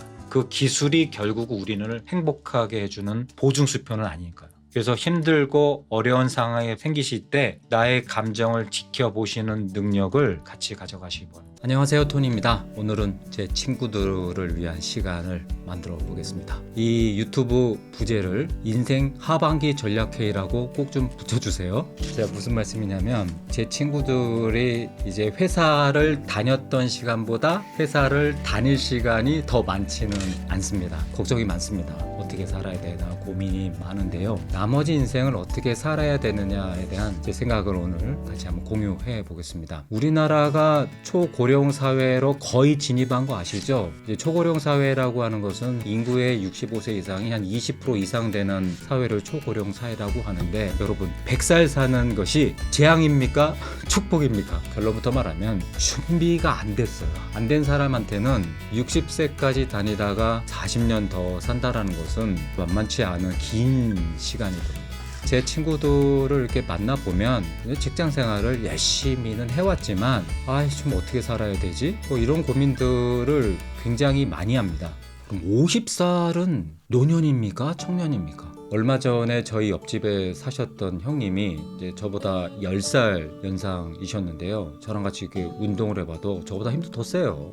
이건 할아버지가 아니십니다. 아주 정정한 청년이세요. 그런데 50살은요? 노년인가요? 그렇게 보기에는 너무 젊다는 거죠. 여러분, 저도 이제 곧 은퇴가 몇 년 안 남은 나이가 언젠가 돼버렸는데요. 저는 한 번도 제가 노년 아저씨라고 생각해 본 적이 단 한 번도 없습니다. 그런데 왜 50살 정도 되면은 이렇게 살기 빡빡해질까? 이런 고민들을 하게 되지 않습니까? 특히 20, 30대 분들은 40, 50대 정도 되면 안정적이 되고 편안해지고 그렇다고 생각하시는 분이 많은데 그렇지 않습니다. 주위에 물어보세요. 가장 돈이 많이 쓰일 때고요. 애들이 이제 컸기 때문에 나가는 돈 덩이가 큽니다. 그러니까 40대가 만만치가 않습니다. 그런데 현실적으로 한 50세 언저리 정도 오면은 그 무언의 압박 같은 게 있죠. 대놓고 너 나가, 넌 성과 떨어져, 그러진 않습니다만은 50세 이상이 되시면서 소위 말하는 사회적 스펙이 아주 빵빵하신 분들 있지 않습니까? 좋은 학교 나오고 유학 갔다 오고 누구나 알만한 회사에서 일하고 이런 분들의 이력서가 소위 말하는 헤드헌팅이라고 하는 취업 시장에 이따만큼 있습니다. 그 어떤 때보다 공급이 많아졌습니다. 근데 여러분, 수요는 어떨까요? 이분 너무 훌륭하십니다. 이런 분이 우리 회사에 딱 필요하고요. 이런 경험이 필요합니다. 그러나 조금 더 젊으신 분 없을까요? 이런 요청을 하는 이런 경우가 많이 있거든요. 너무 훌륭하고 좋답니다. 딱 맞대요. 그런데 나이가 점점점점. 여러분, 한 50살쯤 되면은 그래도 그 업에서 적어도 한 20년 이상은 경험하신 베테랑 아닙니까? 근데 왜 그들의 밸류는 올라가지 않고 나이가 들면서 떨어질까요? 왜 나이가 들면서 성과가 떨어지는지, 왜 주위에서는 50대 이상이 되면은 성과가 떨어진다고 생각하는지에 대한 가설이 제가 하나 생겼습니다. 그 가설은 뭐냐면 자기 인식 능력이 떨어져서 그렇습니다. 나는 아니야, 이런 분들 많으시죠? 근데 여러분, 저도 그 나이거든요. 50세 이상 정도 되면 이제 반백년 사신 거고요. 직업 경력에서 사람마다 좀 다르지만 최소한 20년씩 해오셨잖아요. 이제 실력이 좀 있는데 그만큼 굳어진 게 뭐냐면 본인이 갖고 있는 가치관, 신념, 고집, 이런 것들입니다. 제가 이제 그래도 나이에 비해서 굳은 살이 있습니다. 왜 굳은 살이 있겠습니까? 그거를 막 힘든 거를 들락내락 하면서 막 부딪히면서 굳은 살이 생기잖아요. 사람도 살아오면서 다양한 경험을 하면서 그 힘든 어떤 바벨과 덤벨을 드는 것처럼 아주 힘들고 어려운 상황을 이겨내면서 실력이 단단하고 자기 가치도 늘고 가치도 단단해진 만큼 본인이 갖고 있는 신념도 이렇게 굳어지는 경우가 있습니다. 이거 잘 안 떨어집니다. 직장 경력 한 20, 30년 되신 분들한테 어쩌고 저쩌고 그러면은 잘 받아들이실까요? 저도 마찬가지입니다. 저도 예외가 아닙니다. 경력이 오래되신 분들이 맞아, 이거 내가 좀 실수했지, 맞아, 저럴 수도 있구나, 이런 분이 많을까요? 아니면 속으로 저렇게 하면 안 되는데, 이거 좀 말하면 애들 싫어는 하는데 이러면 안 될 것 같아, 저거 아닌데, 막 안타까워가지고 막 조언하려고 그런 분이 더 많습니다. 그럼 안타깝지만 후자가 더 많습니다. 사람이 이 살아오면서 만들어 온 결이 말입니다, 쉽게 바뀌지가 않습니다. 하여튼 50세에서 65세쯤 되시는 분이 우리 인구에서 1600만 명 정도 됩니다. 근데 근로소득자가 한 1600만 명 정도 되거든요. 그러니까 근로소득자만큼 50세 이상이 되세요. 근데 여러분 한 60세 이후에 은퇴한다 하더라도 그분들은 일자리가 계속 필요할 겁니다. 계속 일을 해야 되는 거예요. 저희도 사람이 필요하잖아요. 그래서 이제 구인 광고도 내고 뭐 헤드헌팅 이런 데를 통해서 사람을 좀 소개받을 때 자기소개서하고 이력 보니까 와 너무 훌륭해요. 이 양반이 오시면 될 것 같습니다. 그래서 저는 이제 우리 회사에 리더니까 뽑아가지고 같이 해보자 이러면 될까요? 안 됩니다. 동의를 해야죠. 제 구성원들이 이제 동의를 해야 됩니다. 어떤 동의를 해야 되냐면 우리 리더들이 30대 후반? 조금 늦으면 40대 초반 이런 분들이 저희의 팀 리더들입니다. 이분들이 자기들보다 나이가 한 10살 많은 분들하고 일을 좀 해볼래 그러면 뭐라 그럴까요? 다 졸래 싫답니다. 아니 그래도 이렇게 같이 해보자 그러면 싫대요. 왜 그런데요? 그랬더니 저희 말씀을 안 들으세요 이러는 겁니다. 안 듣지는 않을 것 같지만 그 커뮤니케이션을 주고받는 과정에서 이 함께 일하는 젊은 사람들이 힘들다는 거죠. 자기보다 뭐 큰오빠 내지는 뭐 큰형, 뭐 작은 삼촌쯤 되는 분들하고 이렇게 뭐 이래라 저래라가 아직 우리 문화에서 쉽지 않죠. 여러분 휴브리스라는 말 들어보셨죠? 과거의 영광을 글로리를 가지고 못 잊어서 쭉 커내가지고 다음 일할 때 망치는 뭐 이런 현상을 휴브리스라고 한답니다. 아마 그런 게 있을 겁니다. 저도 마찬가지고. 그렇게 해서 젊은 사람들하고 기회를 마련하기도 어렵고 마련한다 하더라도 오래가지 못하는 게 현실입니다. 그래서 이제 50세 이후에 여러분 재취업하려고 하는 사람들이 굉장히 많고요. 그분들도 새로운 잡을 얻어도 가서 또 적응을 못하는 경우가 굉장히 많습니다. 제가 딱 뭐 50세 이후라고 단정하는 건 아닙니다만은 일정 기간을 사회생활 통해서 나의 실력을 올리고 본인만의 가치관과 신념이 생기신 분들은 오늘 제 말씀에 한번 기울여 보십시오. 새로운 걸 막 배우셔야 되죠. 배우시는 여러 능력 중에 자기인식 능력을 다시 한번 다지시기 바랍니다. 절실한 마음으로 본인을 돌아보는 능력을 반드시 가지셔야지요. 취업 시장이든 창업을 하시든 여러분은 또 다른 사회생활을 시작하실 수 있습니다. 자, 그럼 자기 인식이 뭐냐? 자기를 돌아보고 내가 어떤 감정과 생각을 가지고 이런 행동을 했는가? 그럼 잘 한번 생각해 보십시오. 최근에 실수했던 적 있으신가요? 저는 바로 어젯밤에 있습니다. 괜히 우리 와이프한테 후회를 많이 한단 말이죠. 근데 그때 이제 제가 했던 말과 행동을 하게 된 감정이나 생각이 있지 않습니까? 내가 이런 감정과 생각이 들면 이런 말과 이런 행동이 나오는구나. 이거를 한번 짚어보셨나요? 별로 없습니다. 이거를 우리는 정서지능에서는 know yourself라고 합니다. 수천 년 전에 소크라테스가 한 얘기이기도 하죠. 너 자신을 알라. 그러니까 자기 인식을 하는 방법이 뭐냐면 방법론에 의해서 진단을 하고 체계적으로 내가 어떻게 해 나가야 될 것인가에 대한 그런 블루프린트, 엑스레이를 찍어 보실 필요가 있습니다. 자기 인식을 하기 위한 방법, 엑스레이는 제가 첫 번째 말씀드린 방법 know yourself입니다. 어떤 감정을 갖고 어떤 생각을 해서 내가 어떤 말과 행동을 하지? 그리고 이게 얼마나 반복이 되고 있지? 얼마나 잦은지? 얼마나 강도가 강한지. 이게 know yourself입니다. 내가 뭐 이 나이 먹고 경력 이만큼인데도 참 겸손하게 아주 뭐 관계 잘 만들고 잘 하고 있죠. 네.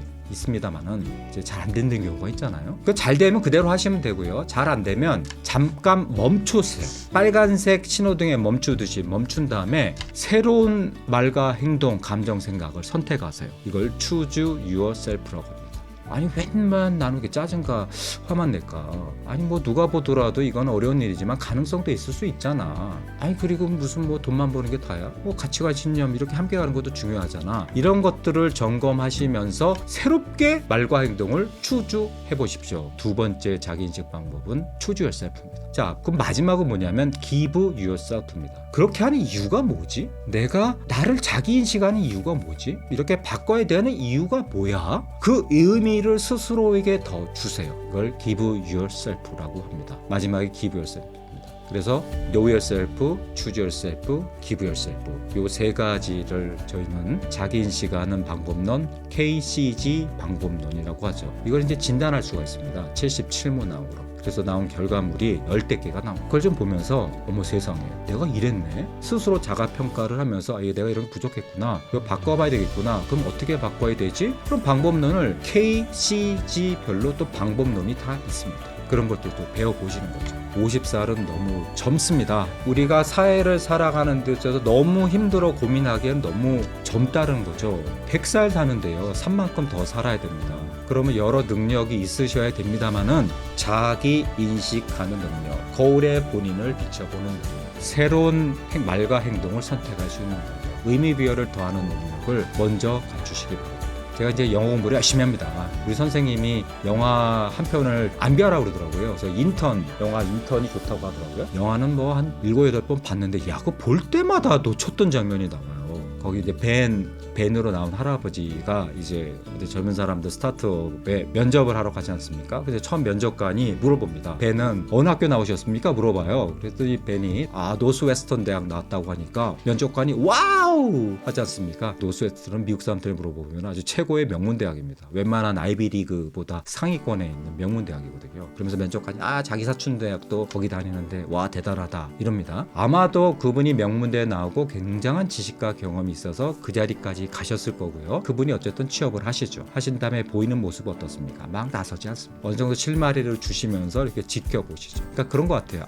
내가 이렇게 막 나서고 뭐 이러한 말과 행동은 별로 바람직하지 않을 거야. Know yourself 하신 것 같아요. 그래서 추주를 보면은 그렇게 항상 기다리시고 살짝 힌트를 주시고 그러면서 그분들의 어떤 동기부여하려고 노력을 해주시고 어렵지만 힘든 일을 먼저 하려고 하시고 이게 추주 yourself 하신 거고요. 자기인식 능력이 무엇보다 중요합니다. 그러니까 우리가 나이 들어가면서 더 현명해지는 방법은 여러 공부를 하는 지적지능도 중요하지만 자기 자신을 돌아보는 자기인식 능력, 우리가 정서지능에서 가장 중요한 능력을 자기인식, 셀프 어웨어니스라고 합니다. 여러분 인터넷에서 Who am I? 나는 누구인가를 찾아보십시오. 나는 누구인가를 구글에서 검색하시죠. 검색이 200만 건 이상입니다. 나는 누구인가? 나는 별로 관심 없어 보이지만 세상은 그거에 대해서 관심이 많고 중요하다 생각하는 거죠. 나는 누구인가? 왜 많이 나오겠습니까? 중요하니까 그렇지 않겠습니까? 오늘 말씀을 정리해 보겠습니다. 100살 살 수 있는 100세 시대가 됐습니다. 지금 50대 중년이신 분들은 산만큼 더 사셔야 됩니다. 갖고 계신 능력 훌륭했습니다. 여기에 조금 녹슬어 있을 자기인식 능력을 다시 한번 돌아보시는데요. 그냥 혼자서 하실 일이 아닙니다. 진단도 받아보시고 체계적인 솔루션을 받으시면서 다시 살아갈 수 있는 50년을 자기인식 능력과 함께 하고 싶습니다. Who are you? 토니였습니다. 감사합니다. 오늘도 제 친구들을 위한 시간을 좀 더 만들어 보겠습니다. 제가 지난 영상에서 유튜브 이번 영상 제목을 인생 하반기 전략회의로 해달라고 부탁을 드렸었는데요. 그거의 속편 정도 되겠습니다. 왜 하반기 전략이 필요한지에 대한 상황이나 명분, 이유를 좀 말씀드렸다면 그럼 구체적으로 무엇을 하면 좋을지 제 의견을 한번 드려보겠습니다. 그래서 좀 관심 있는 분은 한번 들어보시고요. 의견도 남겨주시면 감사하겠습니다. 알림 설정, 구독, 좋아요도 꼭 해주시고 지난번에도 말씀드렸지만 이렇게 돌아다니다 보면 요즘 진짜 어르신들이 많아지셨어요. 반면에 애들은 별로 없어요. 그래서 소위 말하는 실버 쓰나미가 밀려오고 있다. 그런 얘기들이 나오고 있죠. 베이비 부모가 은퇴를 한다. 그런데 이제 그분들은 100살까지 사니까 일이 계속 필요한데 일자리는 이 수요에 비해서 공급이 모자르다. 그래서 재취업이 굉장히 어렵다. 그런 얘기들을 쭉 드리고 있었습니다. 그거는 현실이니까 우리가 부정할 수는 없겠지만 자 그러면 일정 기간 어떤 직업에서 종사를 하시고 다음 직업을 찾거나 다음 직장을 찾으셔야 될 때 무엇을 하면 좋을지 앞으로 꽤 괜찮은 직업, 직종을 소개해 드리겠습니다. 그리고 우선 목표는 60살까지는 잘 다니세요. 지금 직장 잘 다니시고 1차적인 목표는 60세 정년을 한 10년만 더 연기하는 70세 정년 정도로 고용의 정년은 60세 끝나더라도 직업의 정년은 70세 정도까지 만드는 것이 저는 우선 목표입니다. 저 개인적으로는. 그래서 저는 이게 제 주변에 제 친구들한테 만나면 정년을 70세까지는 좀 만들어 보자라고 이제 제언을 하죠. 그럼 여러 직업 중에 뭐가 좋을 것이냐라고 가만히 한번 생각해 보면 특히 50대 한 중반 정도를 넘어서 우리가 선택할 수 있는 직업은 저는 한 가지밖에 없다고 생각합니다. 50세 이후에 우리가 선택할 수 있는 직업은 하나, 판매하는 행위입니다. 네, 영업사원입니다.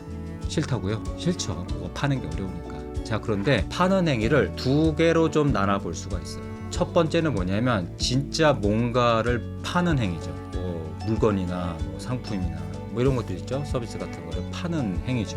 자영업이 뭐 대표적인 거 아니겠습니까? 아니 뭐 창업을 한다든가. 첫 번째, 일정 나이 이후가 지나서 팔 수 있는 행위는 첫 번째는 진짜 파는 행위, 자영업 같은 겁니다. 약간 리스크가 있죠. 자, 두 번째 파는 행위는 뭐냐면 여러분이 경험하셨던 수십 년 동안의 지식과 경험과 태도를 파는 행위입니다. 다시 말해서 두 번째 파는 행위는 누구를 가르치는 행위를 말합니다. 당연히 오늘 말씀드리고자 하는 것은 두 번째겠죠. 근데 두 번째가 쉽냐?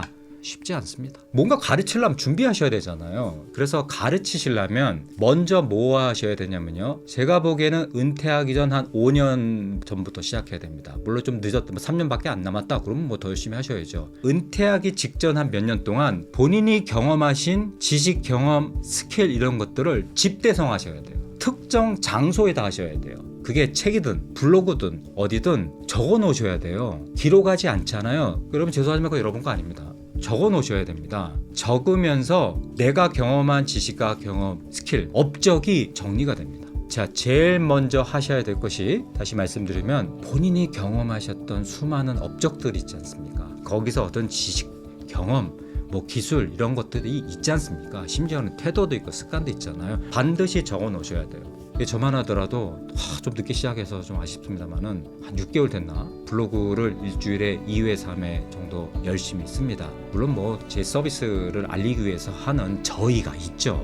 그런데 이제 글 잘 써서 하느냐? 뭐 그렇지 않아요. 그러니까 저는 제가 경험한 것들을 모아야 된다라는 생각을 어느 날 문득 하게 됐습니다. 그래서 꾸준히 쌓여서 벌써 한 160여 개 정도 됐습니다. 그러니까 일과가 됐습니다. 뭐 힘들지도 않습니다. 아침에 일어나면 뭐 밥 먹고 뭐 회사 가고 학교 가고 뭐 그렇게 일과가 되잖아요. 저의 일과 비슷하게 됐습니다. 여러분이 해오셨던 그 크고 작은 업적을 반드시 기록을 하셔야 됩니다. 기록 안 하시면 가르치지 못합니다. 여러분들이 가르친다고 믿으셔도 가르침을 받는 사람들은 별로 인정을 하지 않습니다. 반드시 집대성하는 작업을 먼저 하시기 바랍니다. 자, 다음에는 여러분이 하셨던 수많은 그런 위대한 업적의 경험에다가 새로운 걸 좀 붙이시기 바랍니다. 근데 여기에 뭐 AI 기술이다 뭐 이런 것들 있잖아요. 새로운 어떤 기술을 배워서 이런 분들은 좀 여력 있으면 해보시지만 그 기술들이 쉽게 가지 못하는 부분들이 분명히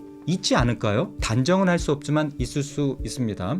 여러분 돌봄의 대상이 바뀐 거 아시죠? 옛날엔 주로 우리가 아이들을 돌봤잖아요. 돌봄의 대상이 바뀐 게 아이들이 팍 줄었습니다. 그러니까 돌봄의 대상이 굉장히 아이들이 없어요. 없는데 늘었죠. 누가 늘었냐면 이제 어른들이 늘어나셨죠. 그래서 어른들 돌봄 산업이 뭐 굉장히 커지고 있지 않습니까? 그럼 주위에 보면 요양병원도 많아지고 뭐 데이케어라고 해서 아마 한 번씩 다 보셨을 겁니다. 아침에 왜 차가 뭐 이렇게 데이케어 누가 모셔갔다가 저녁에 다시 모셔다 드리고 이거 많아졌죠. 그럼 돌봄의 대상이 그들만 생겼냐? 아니죠. 아픈 사람들이 많습니다.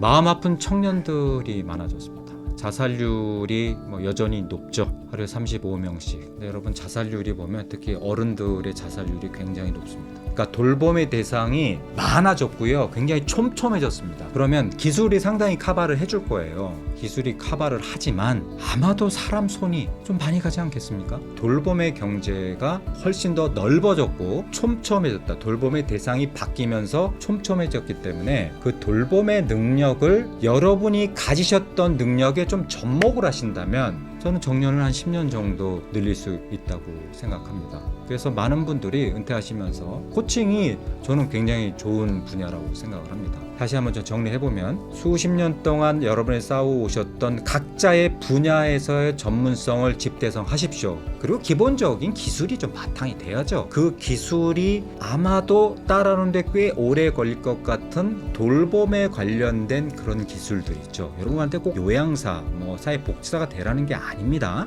본인이 갖고 있던 시대에서 요구가 되는 그런 대세들 있잖아요. 대세들. 그런 기술들이요, 따라오지 못하는 부분들이 저는 그 돌봄의 영역일 것 같아요. 그래서 지금 은퇴를 앞두거나 새로운 직업을 구하시는 분들에게는 감정을 조절하고 제어하는 능력을 배우시고, 그걸 배우셔서 가르치시는 기회를 만들어 보시기 바랍니다. 근데 제가 이제 소위 말해서 정서지능 코치이고요. 우리나라 정서지능 식스세칸지 한국 대표 파트너가 루트 컨설팅이고, 거기서 제가 이제 리더 역할을 하고 있습니다. 제 강의의 99%가 요즘에 정서지능이에요. 뭐 예전에는 보고서 쓰는 법, 프리젠테이션 이런 것들 요구가 굉장히 많았습니다만 확 줄었어요. 그러니까 대부분 관계, 정서적인 부분들 이런 것들로 굉장히 많이 바뀌었습니다. 차세대의 유망한 직업이 뭐냐라고 했을 때는 아무래도 시장이 있는 곳이겠죠. 사람의 감정이 아마도 더 첨예해질 거고요. 갈등은 더 많아질 겁니다. 왜 그러냐면 사람들은 더 만날 일이 없으니까요. 이해가 안 되신다고요? 저 여러분, 저만 해도 제 친구들을 예전보다 만나는 횟수가 팍 줄었습니다. 점점점 그런 기회가 줄어들고 있습니다. 그랬을 때 사람의 갈등은 아마도 줄지는 않을 겁니다. 여러 갈등이 우리가 생각하지 못하는 갈등이 나옵니다. 감정을 인지하고 이해하고 활용하고 조절하는 이 능력을 가르치시는 능력을 가져보십시오. 여기에 여러분의 능력, 하셨던 경험을 붙여서요. 저는 2017년에 이걸 영어로 배웠습니다. 정말 눈물 났습니다. 너무 어려웠습니다. 그래서 지난 7년 동안 저와 제 동료들이 시행착오 끝에 정서지능을 우리나라에서 많이 끌어올린 편이라고 저 자부합니다. 여러 나라에 가서 제가 발표하고 그러잖아요. 깜짝 놀랍니다. 특히 내가 새로운 직업에서 새로운 능력을 갖고 싶으시다 라고 하시는 분들은 저희가 돕겠습니다.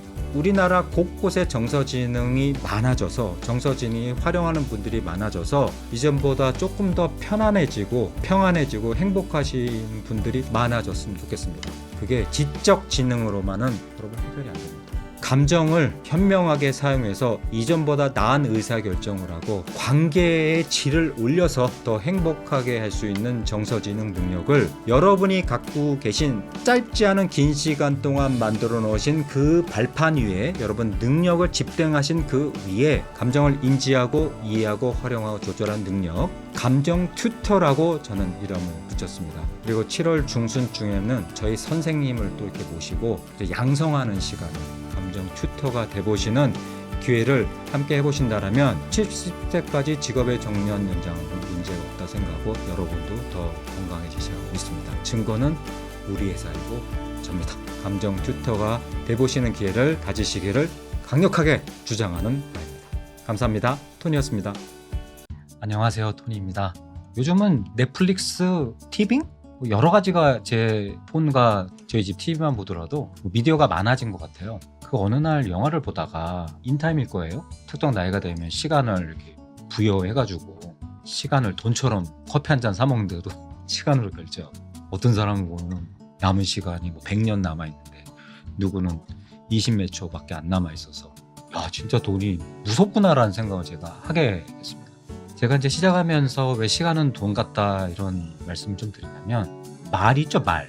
이 말의 중요성을 저는 다 같이 공감하실 거라고 믿어요. 그러니까 말이 진짜 사람을 죽이고 살리는 경우가 굉장히 많은 것 같아요. 특히 이제 새로 리더가 되시거나 어떤 특정 자리에서 영향력을 발휘하셔야 되는 분들이라면 오늘 제 말씀을 귀 기울여서 한번 들어보시기 바랍니다. 리더십은 말인가요? 행동인가요? 아무래도 리더십이라고 하는 그 과정과 결과가 영향력을 미치는 거 아니겠습니까? 내가 저 사람한테 영향력을 미치는 그 단면을 보면 말로 하는 경우가 굉장히 많죠. 그 말 하나 때문에 사람을 웃고 울리고 그런 경우가 굉장히 많은 것 같아요. 근데 오늘 결론 말씀드리면 사실 리더는 좀 말 조심하자, 이 얘기를 좀 드리려고 합니다. 말 한마디 한마디, 한 글자라고 해볼까요? 한 글자 한 글자 한 글자에 돈이 막 매겨진다. 예. 우리 물 쓰면은 물 사용료를 내야 되지 않습니까? 말 한마디 한마디 할 때마다 이게 돈으로 더 과금이 된다 그러면은 말을 굉장히 아껴서 하지 않을까 싶습니다. 저희 집 가훈처럼 새기는 아주 중요한 문장이 있습니다. 칼의 상처는 아무로도 말의 상처는 아물지 않는다. 살아오시면서 상처를 받으신 경우가 있기 마련이잖아요. 누구한테 맞은 이런 상처는 별로 기억은 안 나요. 제가 맞아본 기억은 별로 안 나는데 이 말 때문에 상처받은 경우가 굉장히 많습니다.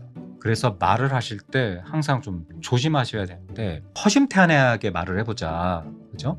근데 여러분 허심탄회해 하는 것도 나 혼자만 허심탄회하면 안 됩니다. 상대도 허심탄회해야 되거든요. 나는 다 풀어서 그냥 다 나눌 준비가 돼 있는데 상대가 그렇지 않잖아요. 얽히고 묶여있는 문제를 털어내자. 그래서 오늘 다 여기 있는 거 내놓자 라고 하는데 상대가 준비가 안 돼 있으면은 그 문제 털려고 여러분 인간관계까지 다 털려버릴 수 있습니다. 무조건 여기 있는 걸 허심탄회하게 한다고 다 좋은 방법이라고 단언하기는 좀 어려운 것 같은데요.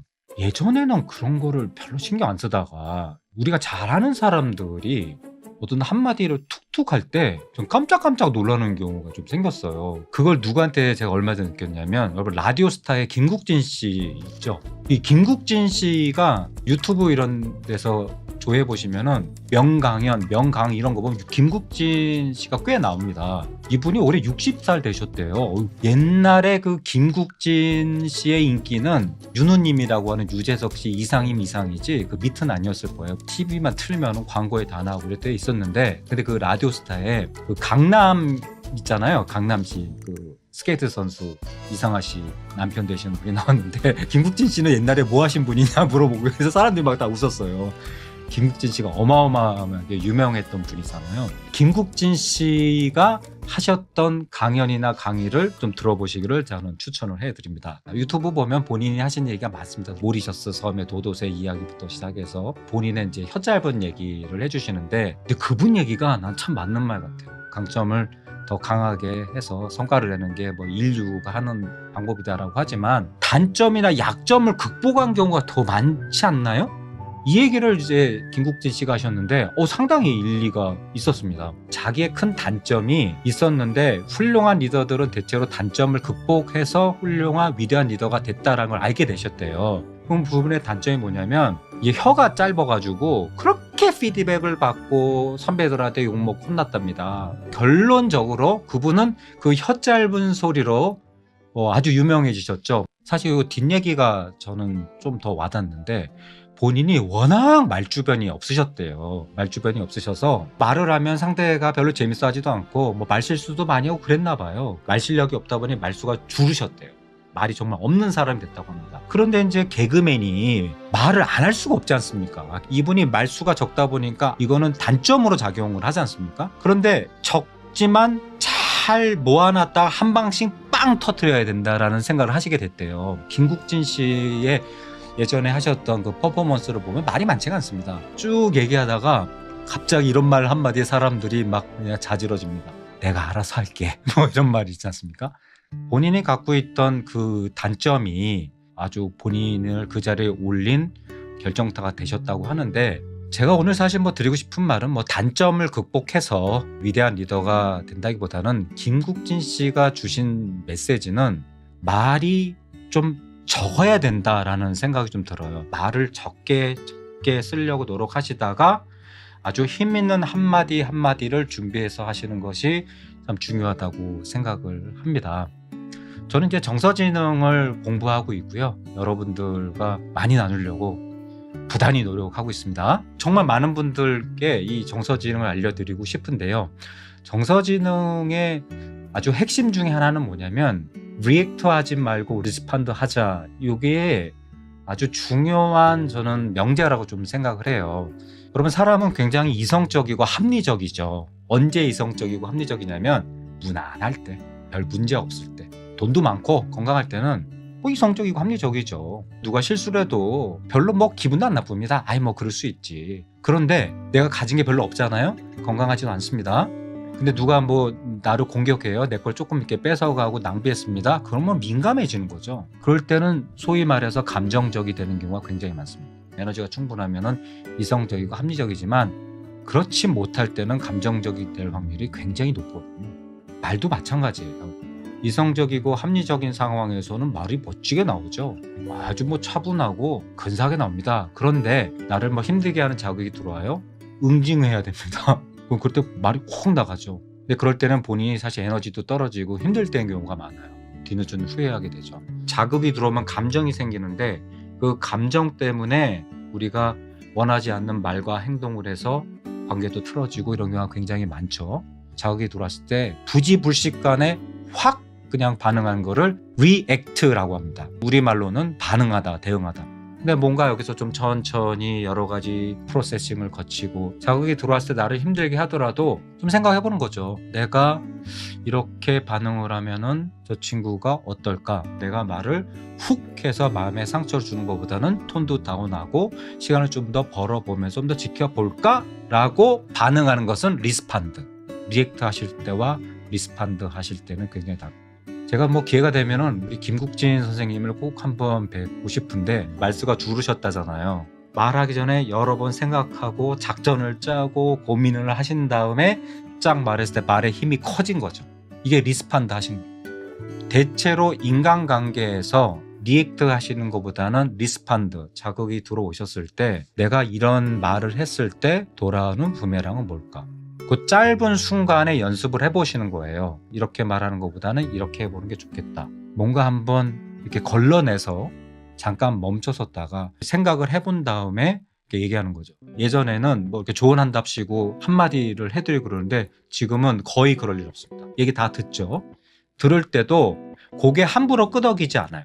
고개를 함부로 끄덕이면은 이것도 말을 함부로 하는 겁니다. 그래서 저는 이렇게 듣잖아요. 저 사람 힘들어해요. 듣다가 진짜 동의한다고 보면 되게 끄덕끄덕합니다. 특정 시점에서 내가 좀 말을 할 필요가 있다 생각하면은 잠깐 멈추자고 해요. 왜냐하면 들으면서 생각하면 눈에 보입니다. 상대한테. 잠깐 쉬었다 할까요? 한 다음에 정리를 한번 해본 거죠. 저도 비슷한 상황이 있었는데 제 상황을 한번 공유 드려볼까요? 라고 하면 그냥 들었을 때 확 나간 것보다 훨씬 낫습니다. 제 말씀을 좀 정리해 보겠습니다. 리더는 말과 행동 둘 다 중요하죠. 행동하는 스킬도 중요하지만 제가 봤을 때 말이 70% 이상일 겁니다. 사람한테 영향력 발휘하는 게. 그러니까 말을 사실 예쁘게 잘해야 돼요. 화살이 나한테 왔다 싶으면 말수도 좀 줄여보세요. 말을 하실 때 말하고 싶은 게 바로 나오잖아요. 그때 잠깐 버튼을 누르세요. 신호등이라 생각하시면 돼요. 빨간 버튼을 좀 누르시고 잠깐 멈춰보세요. 그래서 내가 한 말과 행동이 이렇게 작동해서 이렇게 돌아올 수 있겠구나라고 잠깐 시간을 가지는 포즈 활동을 거치신 다음에 그 다음에 말씀을 해보세요. 물론 살다 보면 헛스윙 할 때도 있잖아요. 야구 수위 타자가 7할 8할 이렇게 안 치죠. 7번 6번 삼진 당하고 3번 4번 잘 쳐서 1등 합니다. 그래서 10번 중에 한 5번 이상은 리액트 하지 말고 좀 리스판드 하시면서 말하시기 전에 생각을 좀 해보시고 이게 나한테 가져오는 효과가 무엇일까? 그리고 말은 좀 아껴서 소중하게 생각해 보십시오. 칼의 상처는 아무래도 말의 상처는 아무지 않습니다. 말하실 때 항상 본인을 돌아보시는 리더 여러분이 되시기 바랍니다. 해보십시오. 큰 돈 안 들어가지만 강력한 리더십 스킬이 되실 겁니다. 감사합니다. 안녕하세요, 톤입니다. 제가 이제 너무 친하고 이런 사람이 있어요. 근데 이 친구가 큰 마음의 결심을 하고 이직을 했는데 이제 이직한 회사를 보니까 비즈니스 마인드가 저 같은 사람만 있었나 봐요. 돈 되는 것만 찾으려고 하고 이런 과정에서 마음고생이 굉장히 심하더라고요. 저러면 안 되는 거였구나. 물론 뭐 저도 장기적인 관점이 없다고 할 수는 없습니다만은 빨리 만들어내서 빨리 성과를 내자 주였는데 뭐든지 좀 시각이 전방이어야 되겠구나. 제가 최근 한 달 동안 절실히 느끼고 있습니다. 그 친구가 너무 괴로워하거든요. 다소 따분하게 좀 들릴 수 있지만 길고 넓은 호흡은 리더가 놓치면 안 되는 것 같아요. 그래서 제가 이거 관련해 글을 하나 썼는데 리더는 농사를 짓는다라는 생각을 하셔야 될 것 같아요. 모내기든 뭐 밭이든 그 씨앗 뿌린다고 뭐 다 바로 나나요? 내가 리더로서 사람을 하나 키우는 거는 사실은 호흡은 예전보다 짧아진 거예요. 이건 무시할 수 없어요. 그래서 장기적인 육성이 상당히 어려운 세상입니다. 대사직의 시대, The Great Resignation이라고 그래가지고 뭐 갑자기 그만둔 사람들 많아지고 그래서 긴 호흡이 옛날보다 작아진 거는 맞아요. 그렇지만 씨앗을 뿌리고 씨앗만 뿌리면 납니까? 물도 줘야 되고 햇빛도 보게 해야 되고 바람도 불게 해야 되고 뭐 그런 것들을 해주면서 열매를 얻는 과정이 있지 않습니까? 이 과정을 무시하면 안 되겠다는 생각이 듭니다. 그래서 리더는 농부가 돼야 됩니다. 그러면 어떤 농부가 되셔야 되는지를 제가 몇 가지를 말씀을 드리겠는데 한 5가지, 6가지 이 정도 그게 되는데 제가 이 중에 몇 문장만 여러분들과 함께 나눠보겠습니다. Don't shout at the crops. Don't blame the crop for not growing fast enough. 뜻이 보면은 농작물한테 야, 너 왜 빨리 안 자라? 소리 지르는 농부가 없겠죠. 뭐 가끔 열받아서 하실지 모르지만 여러분 비난하고 소리 지르지 마십시오. 때가 되면 알아서 자랍니다. 비난하지 마시고 소리 지르지 마시고 일정 시간은 좀 기다리셔야 됩니다. 자, 그 다음에 이것도 아주 제가 꼭 나누고 싶었던 건데 Choose the best plants for the soil. 그래서 우리말로 하면은 토양에 적합한 식물을 선택해 가자라는 건데요. 이게 뭐냐면 이 자리에선 잘 못하다가 로우 퍼포머였는데 저쪽 팀으로 옮겼어요. 다른 자리로. 그래서 성과가 나는 경우가 많진 않아요. 예, 많진 않은데 어떤 경우는 이 친구가 거기 가서 성과가 나는 경우가 있어요. 그럼 기본적으로 거기서 일하는 판을 좀 보셔야 되는 거예요. 거기는 막 덤벼드는 이런 분위기예요. 그 부서가. 어떤 친구는 굉장히 내향적이고 불편하고 이러면 거기 가서 힘들 수가 있지 않습니까? 그러면 그런 것들도 미리 고민을 해야 되는 거예요. 이거 제가 알기로는 토양에 따라서 굉장히 생장이 달라진다고 합니다. 아무리 잘해도 기본적으로 토양이 다르면 안 된대요. 그래서 이런 측면이 하나 있고 또 하나는 내가 리더 측면에서 여러분 토양도 한번 점검해 보세요. 예, 나의 기본 바탕이잖아요. 그러니까 2가지로 좀 해석해야 될 것 같습니다. 토양이라는 거는 그 일하는 시간적, 공간적 의미를 하나 좀 봐야 돼요. right person이냐를 좀 보셔야 되고 리더의 토양도 좀 보세요. 나의 토양이 시를 받을 만한 준비가 돼 있나? 아직 안 됐으면 조금 더 연습하셔야 돼요. 예를 들어서 혼자 하는 게 굉장히 편하신 분들 있잖아요. 이런 분은 리더 하기가 어려워요. 그리고 그런 사람을 리더 시키면 조직이 힘들어요. 그리고 그런 사람들한테 사람을 붙여주잖아요. 대부분 나갈 확률이 높아요. 누가 퇴사를 많이 한다고 봤을 때 보면 여러분 리더가 하이퍼포머인 경우가 그렇게 많습니다. 그럼 뭐 어떻게 되느냐? 그럼 여러 가지 처치가 들어가야죠. 그 리더한테 너를 스스로 점검해봐라, 자기인식 해봐라, 뭐 그런 것도 해야 되고 토양에 대한 부분은 의견을 주고받고 아니면 토양에 맞게 또 그 리더를 재배치하는 부분도 고민을 해봐야 됩니다. 자, 그 다음에 이 단어도 제가 아주 좋아하는 단어인데 irritate and fertile라고 하죠.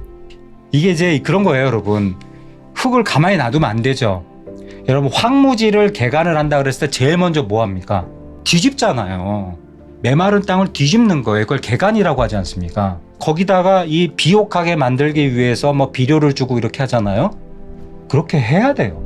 사람 마음을 뒤집어라 뭐 이런 얘기는 아니지만 다양한 자극을 줘야 된다는 겁니다.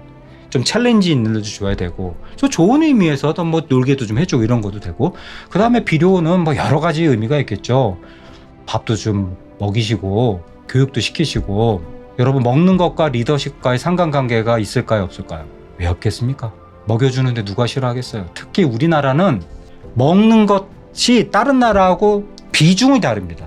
양적 질적 비중이 달라요.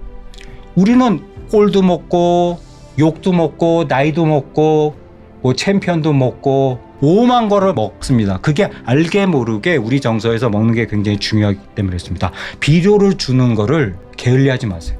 이건 인색하지 마세요. 근데 여러분 그 100만 원짜리 한 번 주는 것보다 만 원짜리 100번 주는 게 낫다고 합니다. 100만 원짜리를 한번 해주시잖아요. 그 다음에 100만 원 플러스 1원짜리를 해주셔야 돼요. 네, 전략적으로 하시기 바랍니다. 자, 그 다음에 마지막입니다. Remember, you will have good seasons and bad seasons, but you can't control. 너무나 당연하네. 저는 이게 농사를 짓는 분들을 보면 존경스러울 때가 있는데 1년 내내 계속 심고 점검하고 애처럼 봐줘야 돼. 그게 지루한 일상을 계속 반복해야지만 그렇게 나와요. 난 그게 너무 존경스러워. 물론 뭐 우리도 그러면 지루한 일상이 반복되는 게 아니냐. 여러분 가셔서 농사 1년만 지어보세요. 추울 때, 더울 때 이게 존경스럽고 두 번째는 자연재해가 오지 않습니까? 이 태풍이 불고 그러면 막 비닐하우스 이거 다 날아가잖아요. 자연재해가 오면 다시 일으켜서 세우고 또 만들고 그러니까 대부분의 농사를 짓는 분들은 거기서 포기 안 하고 다시 하시더라고요. 난 너무 존경스러웠어. 맑은 날과 굳은 날이 있다라는 거를 농부분들은 몸과 마음으로 아시는 것 같아요. 1년 365일에서 아주 화창한 날, 낮에 파랗고 밤에 별이 보이는 날을 아주 맑은 날이라고 이렇게 정의한답니다. 1년 365일 중에 얼마나 될 것 같습니까? 100일이 안 된답니다. 그러니까 인생도 그런 거라는 거죠. 3분의 1은 밝고 3분의 2는 힘들고 어렵고, 그러니까 기본 모두가 그런 것 같아요. 물론 아니신 분들도 있겠지만, 그런데 우리 머리로는 알잖아요. 3분의 1의 밝은 것보다는 3분의 1 힘든 거를 보게 되는 현실적인 부분도 있지 않습니까? 저는 우리 농부분들을 보면서 그 3분의 1의 어떤 나한테 주어지는 감사함, 지금도 저 혼자 찍는 거 아니잖아요. 얼마나 감사한 일입니까? 살아가면서 맑은 날과 굳은 날이 있습니다. 이거를 당연히 받아들이는 농부의 마음을 잊지 마시고요. 당장 성과가 나고 싶죠. 안 그런 사람 누가 있어요. 한 숟갈 먹고 배부르면 좋지 않습니까? 근데 그게 안 되지 않습니까? 여러분, 모든 거는 시간이 좀 필요하고 노력이 필요하다고 생각합니다. 시행착오가 굉장히 많죠. 여러분, 시행착오 한다고 그냥 성장하진 않습니다. 농부분들 어떻게 하신지 아세요? 눈이 오더라도 위에 눈 이렇게 내려가라고 만드시더라고요. 계속 그렇게 발전해 오셨답니다. 근데 우리는 대체로 시행착오 한 다음에 상대 욕을 한다든가 내 탓을 한다든가 아니면 뭐 바꿔야겠다 생각하지만, 또 일상에 파묻히면은 금방 잊죠. 적으셔서 이 실수를 반복하지 않겠다. 그리고 길게 갈 때와 짧게 갈 때를 구분하시고, 빠르게 갈 때와 천천히 갈 때를 구분하시기 바랍니다. 리더는 농부처럼 농사를 짓는 마음으로 시행착오를 하시면서 그때마다 레슨을 하셔서 더 알찬 수확을 하시기 바랍니다. 리더는 농부처럼. 토니였습니다.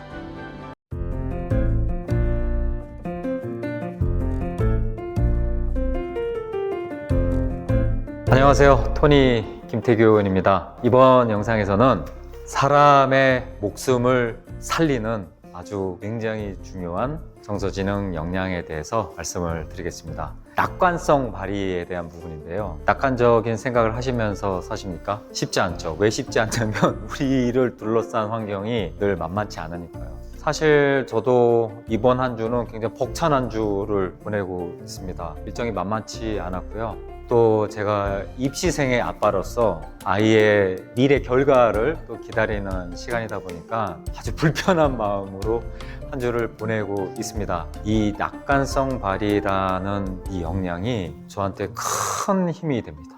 여러분, 제가 이렇게 앉아있지만 지금 여기 인대가 좀 끊어져 가지고요, 5주째 아주 고생 중입니다. 근데 낙관성 발휘 역량이 없을 때는 그냥 힘들었거든요. 너무 힘들고 그냥 참아내려고만 노력을 했습니다만은, 이 정서지능의 낙관성 발휘라는 역량, 방법론입니다. 이 방법론을 공부한 뒤부터는 굉장히 많이 좀 변했습니다. 오늘 그 말씀을 좀 드려보려고 합니다. 쉽게 생각해보면 긍정적으로 살자 이건데, 이게 말이 쉽지 되나요? 여러분, 긍정적으로 살기 쉬운 환경은 뭐냐면, 여유 있을 때, 돈도 많고 시간도 많고 건강할 때, 갈등이 없을 때는 긍정적으로 살지만, 우리가 그렇지 못한 경우가 대부분 아닙니까? 돈도 부족하고 시간도 부족하고 건강도 부족하고 그럴 때가 상당히 많죠. 근데 그럴 때 어떻게 낙관성을 발휘할 것이냐, 그러니까 생각만 바꿔서 긍정적으로 살자, 그게 되면은 오늘 제가 이 영상을 왜 찍고 있겠습니까? 그래서 낙관성 발휘를 할 수 있는 방법론을 말씀을 드리겠습니다. 들어보시면 단순합니다. 산피하지 말고 타이하자. 첫 번째는 퍼머넌트, 두 번째는 pervasive, 세 번째는 powerless. 이 3P를 하지 말자라는 거죠. permanent는 계속 이 안 좋은 일은 계속 일어날 거야. 이게 permanent고요. 두 번째 pervasive 뭐냐면, 이 문제가 생기면 우리 막 소설 쓰고 드라마 쓰잖아요. 이건 다 엉켜 있어. 이게 하나 무너지면 다 무너질 거야. 막 도미노처럼. 그런 경우 있지 않습니까? 그런 사람도 있고 그런 상황이 있잖아요. 얽혀가지고 이거 하나 안 되면 다 안 되는 것처럼. 이게 이제 두 번째 P인 pervasive고요. 세 번째 powerless는 내가 할 수 있는 게 없어. 내가 뭘 할 거야? 내가 여러 번 이런 상황을 당해봤는데 할 게 없어. 난 맞아야 돼. 이게 3P입니다. 그런데 여러분 생각 어떻습니까? 오늘 힘드신 분 많으시죠? 내일도 힘들고 모레도 힘들고 내년도 힘들고 그럴 확률이 매우 높지 않습니까? 그럼 그때마다 이건 계속 문제는 계속 갈 거야. 이건 끊이지 않을 거야. 이건 다 엉켜가지고 이게 안 되면 저것도 안 될 거야. 난 할 수 있는 게 아무것도 없어.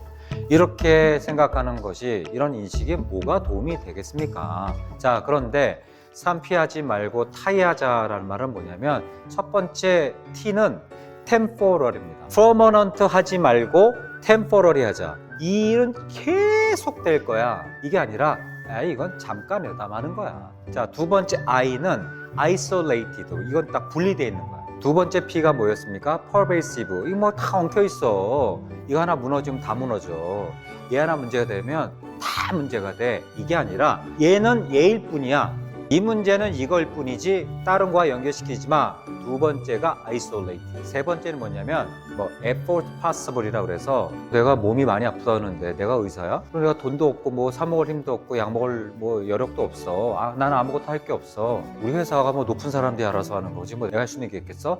이거보다는 내가 할 수 있는 부분이 이거는 있겠네. 힘들지만 이거는 좀 해볼 수 있겠네 라는 부분이 effort possible입니다. 그래서 temporary isolated effort possible. 너무나 사실은 당연한 얘기를 드립니다만 여러분 3P라는 인식과 타이라는 인식을 갖고 있는 삶은 아주 달라요. 제가 예를 한번 들어보겠습니다. 제가 이제 저를 막 죽이고 살리는 역량이라고 처음에 말씀을 좀 드렸지 않습니까? 만약에 타이를 안 배웠다면 3P를 했을 것 같아요. 첫 번째 뭐냐, 제가 이제 인대를 계단에서 넘어졌어요. 발목이 그냥 이렇게 꺾여서 그날 밤에 발이 막 있단 말이었습니다. 근데 좀 많이 났겠죠? 정서지능 역량을 배우기 전에는 뭐 이렇게 생각하는 겁니다. 하필이면 또 이때를 해가지고 애 원서도 내려가야 되고 강의도 다니고 이래야 되는데 짧게는 4주고 길게는 8주 하는데 이게 말이 4주지 이거 어떡하지? 근데 8주 지나서 안 나면 어떡하지? 우리 장모님도 인대 다치셔서 오래 아프시다는데 나 어떡하지? 어떡하지? 이런 생각을 했을 거예요. 그런데 그때 제가 어떻게 했냐면 타이에서 템포러리를 인출해 왔어요. 내가 살아온 인생 중에서 여러 사건들이 있었잖니 토니. 그거 잠깐 이러다 말았잖아. 야 발목 이거 다친 거보다 더 훨씬 큰 거 당해봤잖아. 템포러리 잠깐 이러다 마는 거야. 오케이? 네, 이렇게 템포러리 하는 겁니다. 두 번째, pervasive. 소설 드라마 쓴 경우 있죠. 이게 안 좋으면 저거도 안 좋을 거다 막 쓴 게 아니라 그냥 인대는 인대일 뿐이야. 처음에 어떤 생각했냐면 운동을 하다가 못했거든요. 운동을 하다 못해갔더니 이런 생각이 드는 거예요. 인대를 다쳐서 무릎 운동을 못하니까 이제 무릎까지 안 좋아지고 그러면 또 반대편 무릎까지 안 좋아진다는데 그럼 어떡하지? 이런 생각이 딱 들려고 하는 겁니다. 그때 제가 가져온 게 뭐냐면 isolated 역량이에요. 야, 토니, 너 그렇게 연습했으면서 또 왜 그래? 인대는 인대일 뿐이야. 그걸 왜 무릎하고 연계를 해? 그런 생각하지 마. 그리고 앉아서 할 수 있는 운동은 또 있다며. 인대는 인대일 뿐 소설 쓰지 마. 요게 isolated 역량입니다. 자, 세 번째는 파워리스죠. 사실 요게 조금 힘들었어요. 파워리스. 제가 최근에 운동을 이 필라테스 운동으로 바꿔서 선생님하고 호흡도 잘 맞아가지고 이 몸에 대칭된 몸도 이렇게 좀 잘 잡아가는 과정에서 이렇게 돼버려가지고 운동을 못한 지 지금 5주, 6주 이렇게 됐습니다. 사람이 좀 무력감이 느껴지더라고요. 할 수 있는 게 없잖아요. 그런데 제가 어떤 분을 만났더니 요 인대에 다쳤을 때 하는 운동 그런 게 있더라고요. 이렇게 뭐 이렇게 드는 거. 여러분들 이렇게 해보세요. 이렇게 뭐 이런 운동들이 있는데 이게 이쪽에 인대 쪽에 부담을 안 가면서 고관절과 대퇴사두 운동을 해가지고 이 무릎 운동을 강화해주는 운동이라는 겁니다. 그리고 저쪽 인대에도 영향 미친대요. 열심히 합니다. 오늘 여기 올라오긴 차에서도 이렇게 하고 왔습니다. 정서지능 역량을 배우지 않았다면 파워리스. 아이고. 비싼 돈 들여가지고 이거 끊었는데 환불도 안 해준다는데 웃잖아 이제. 나 이거 어떡하지? 이거 더 나빠지면 어떡하지? 이게 아니라 에포트 파서블한 게 뭐가 있지? 내가 노력을 해볼 만한 게 뭐가 있지? 뭐 찾아봤죠. 찾아봤더니 이런 운동도 있고 쉰 김에 정서지능 공부를 좀 더 하자. 요즘 좀 독서량이 좀 떨어졌었거든요. 하루에 시간이 이제 제한되니까 책을 더 읽자. 그래서 퓨처 셀프 이런 거를 제가 목표가 10번 있는 건데 또 한 번 이렇게 있는 겁니다. 내가 이 과정에서 할 수 있는 게 이거구나. 자, 그래서 방금 말씀드린 얘가 3P하지 않고 타이한 겁니다. 잠깐 템퍼러리, 잠깐 이러고 말 거야? 이거는 이 문제일 뿐이야. 그래도 내가 이 와중에서 할 수 있는 게 있잖아, 토니. 네, 타이라는 방법입니다. 아마 이 만드신 분이 의도를 하셨는지 모르겠지만 그러면 살다 보면 이렇게 신발끈이 풀리는 경우가 있잖아요. 근데 보통 신발의 기능이라는 것이 어디 걸을 때 벗기지 않고 그를 안전하게 하기 위해서 하는 뭐 그런 기능 아니겠습니까? 그때 좀 신발끈이 풀렸다 그러면 딱 묶어주는 거 있죠. 나를 힘들고 어렵게 했을 때 나의 마음과 나의 육체와 나의 정신을 딱 잡아줄 수 있는 그 방법론이 낙관성 발이라는 역량인데 타이라는 역량이 참 와닿는 것 같아요. 그래서 정서지능 역량 8개 역량 중에서 오늘 여러분들에게 낙관성을 발휘하는 역량 타일을 말씀드렸습니다. 3P, Permanent, Pervasive, Powerless라는 생각은 굳이 하실 필요가 없습니다. 잠깐이라고 말 거야, Temporary.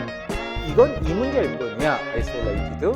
힘들고 어렵지만 이건 한번 해보자, Effort Pursuit을 타일하셔서 조금 흐트러 주시면 다시 꽝 묶어보시는 기회가 있었습니다. 감사합니다. 톤이었습니다.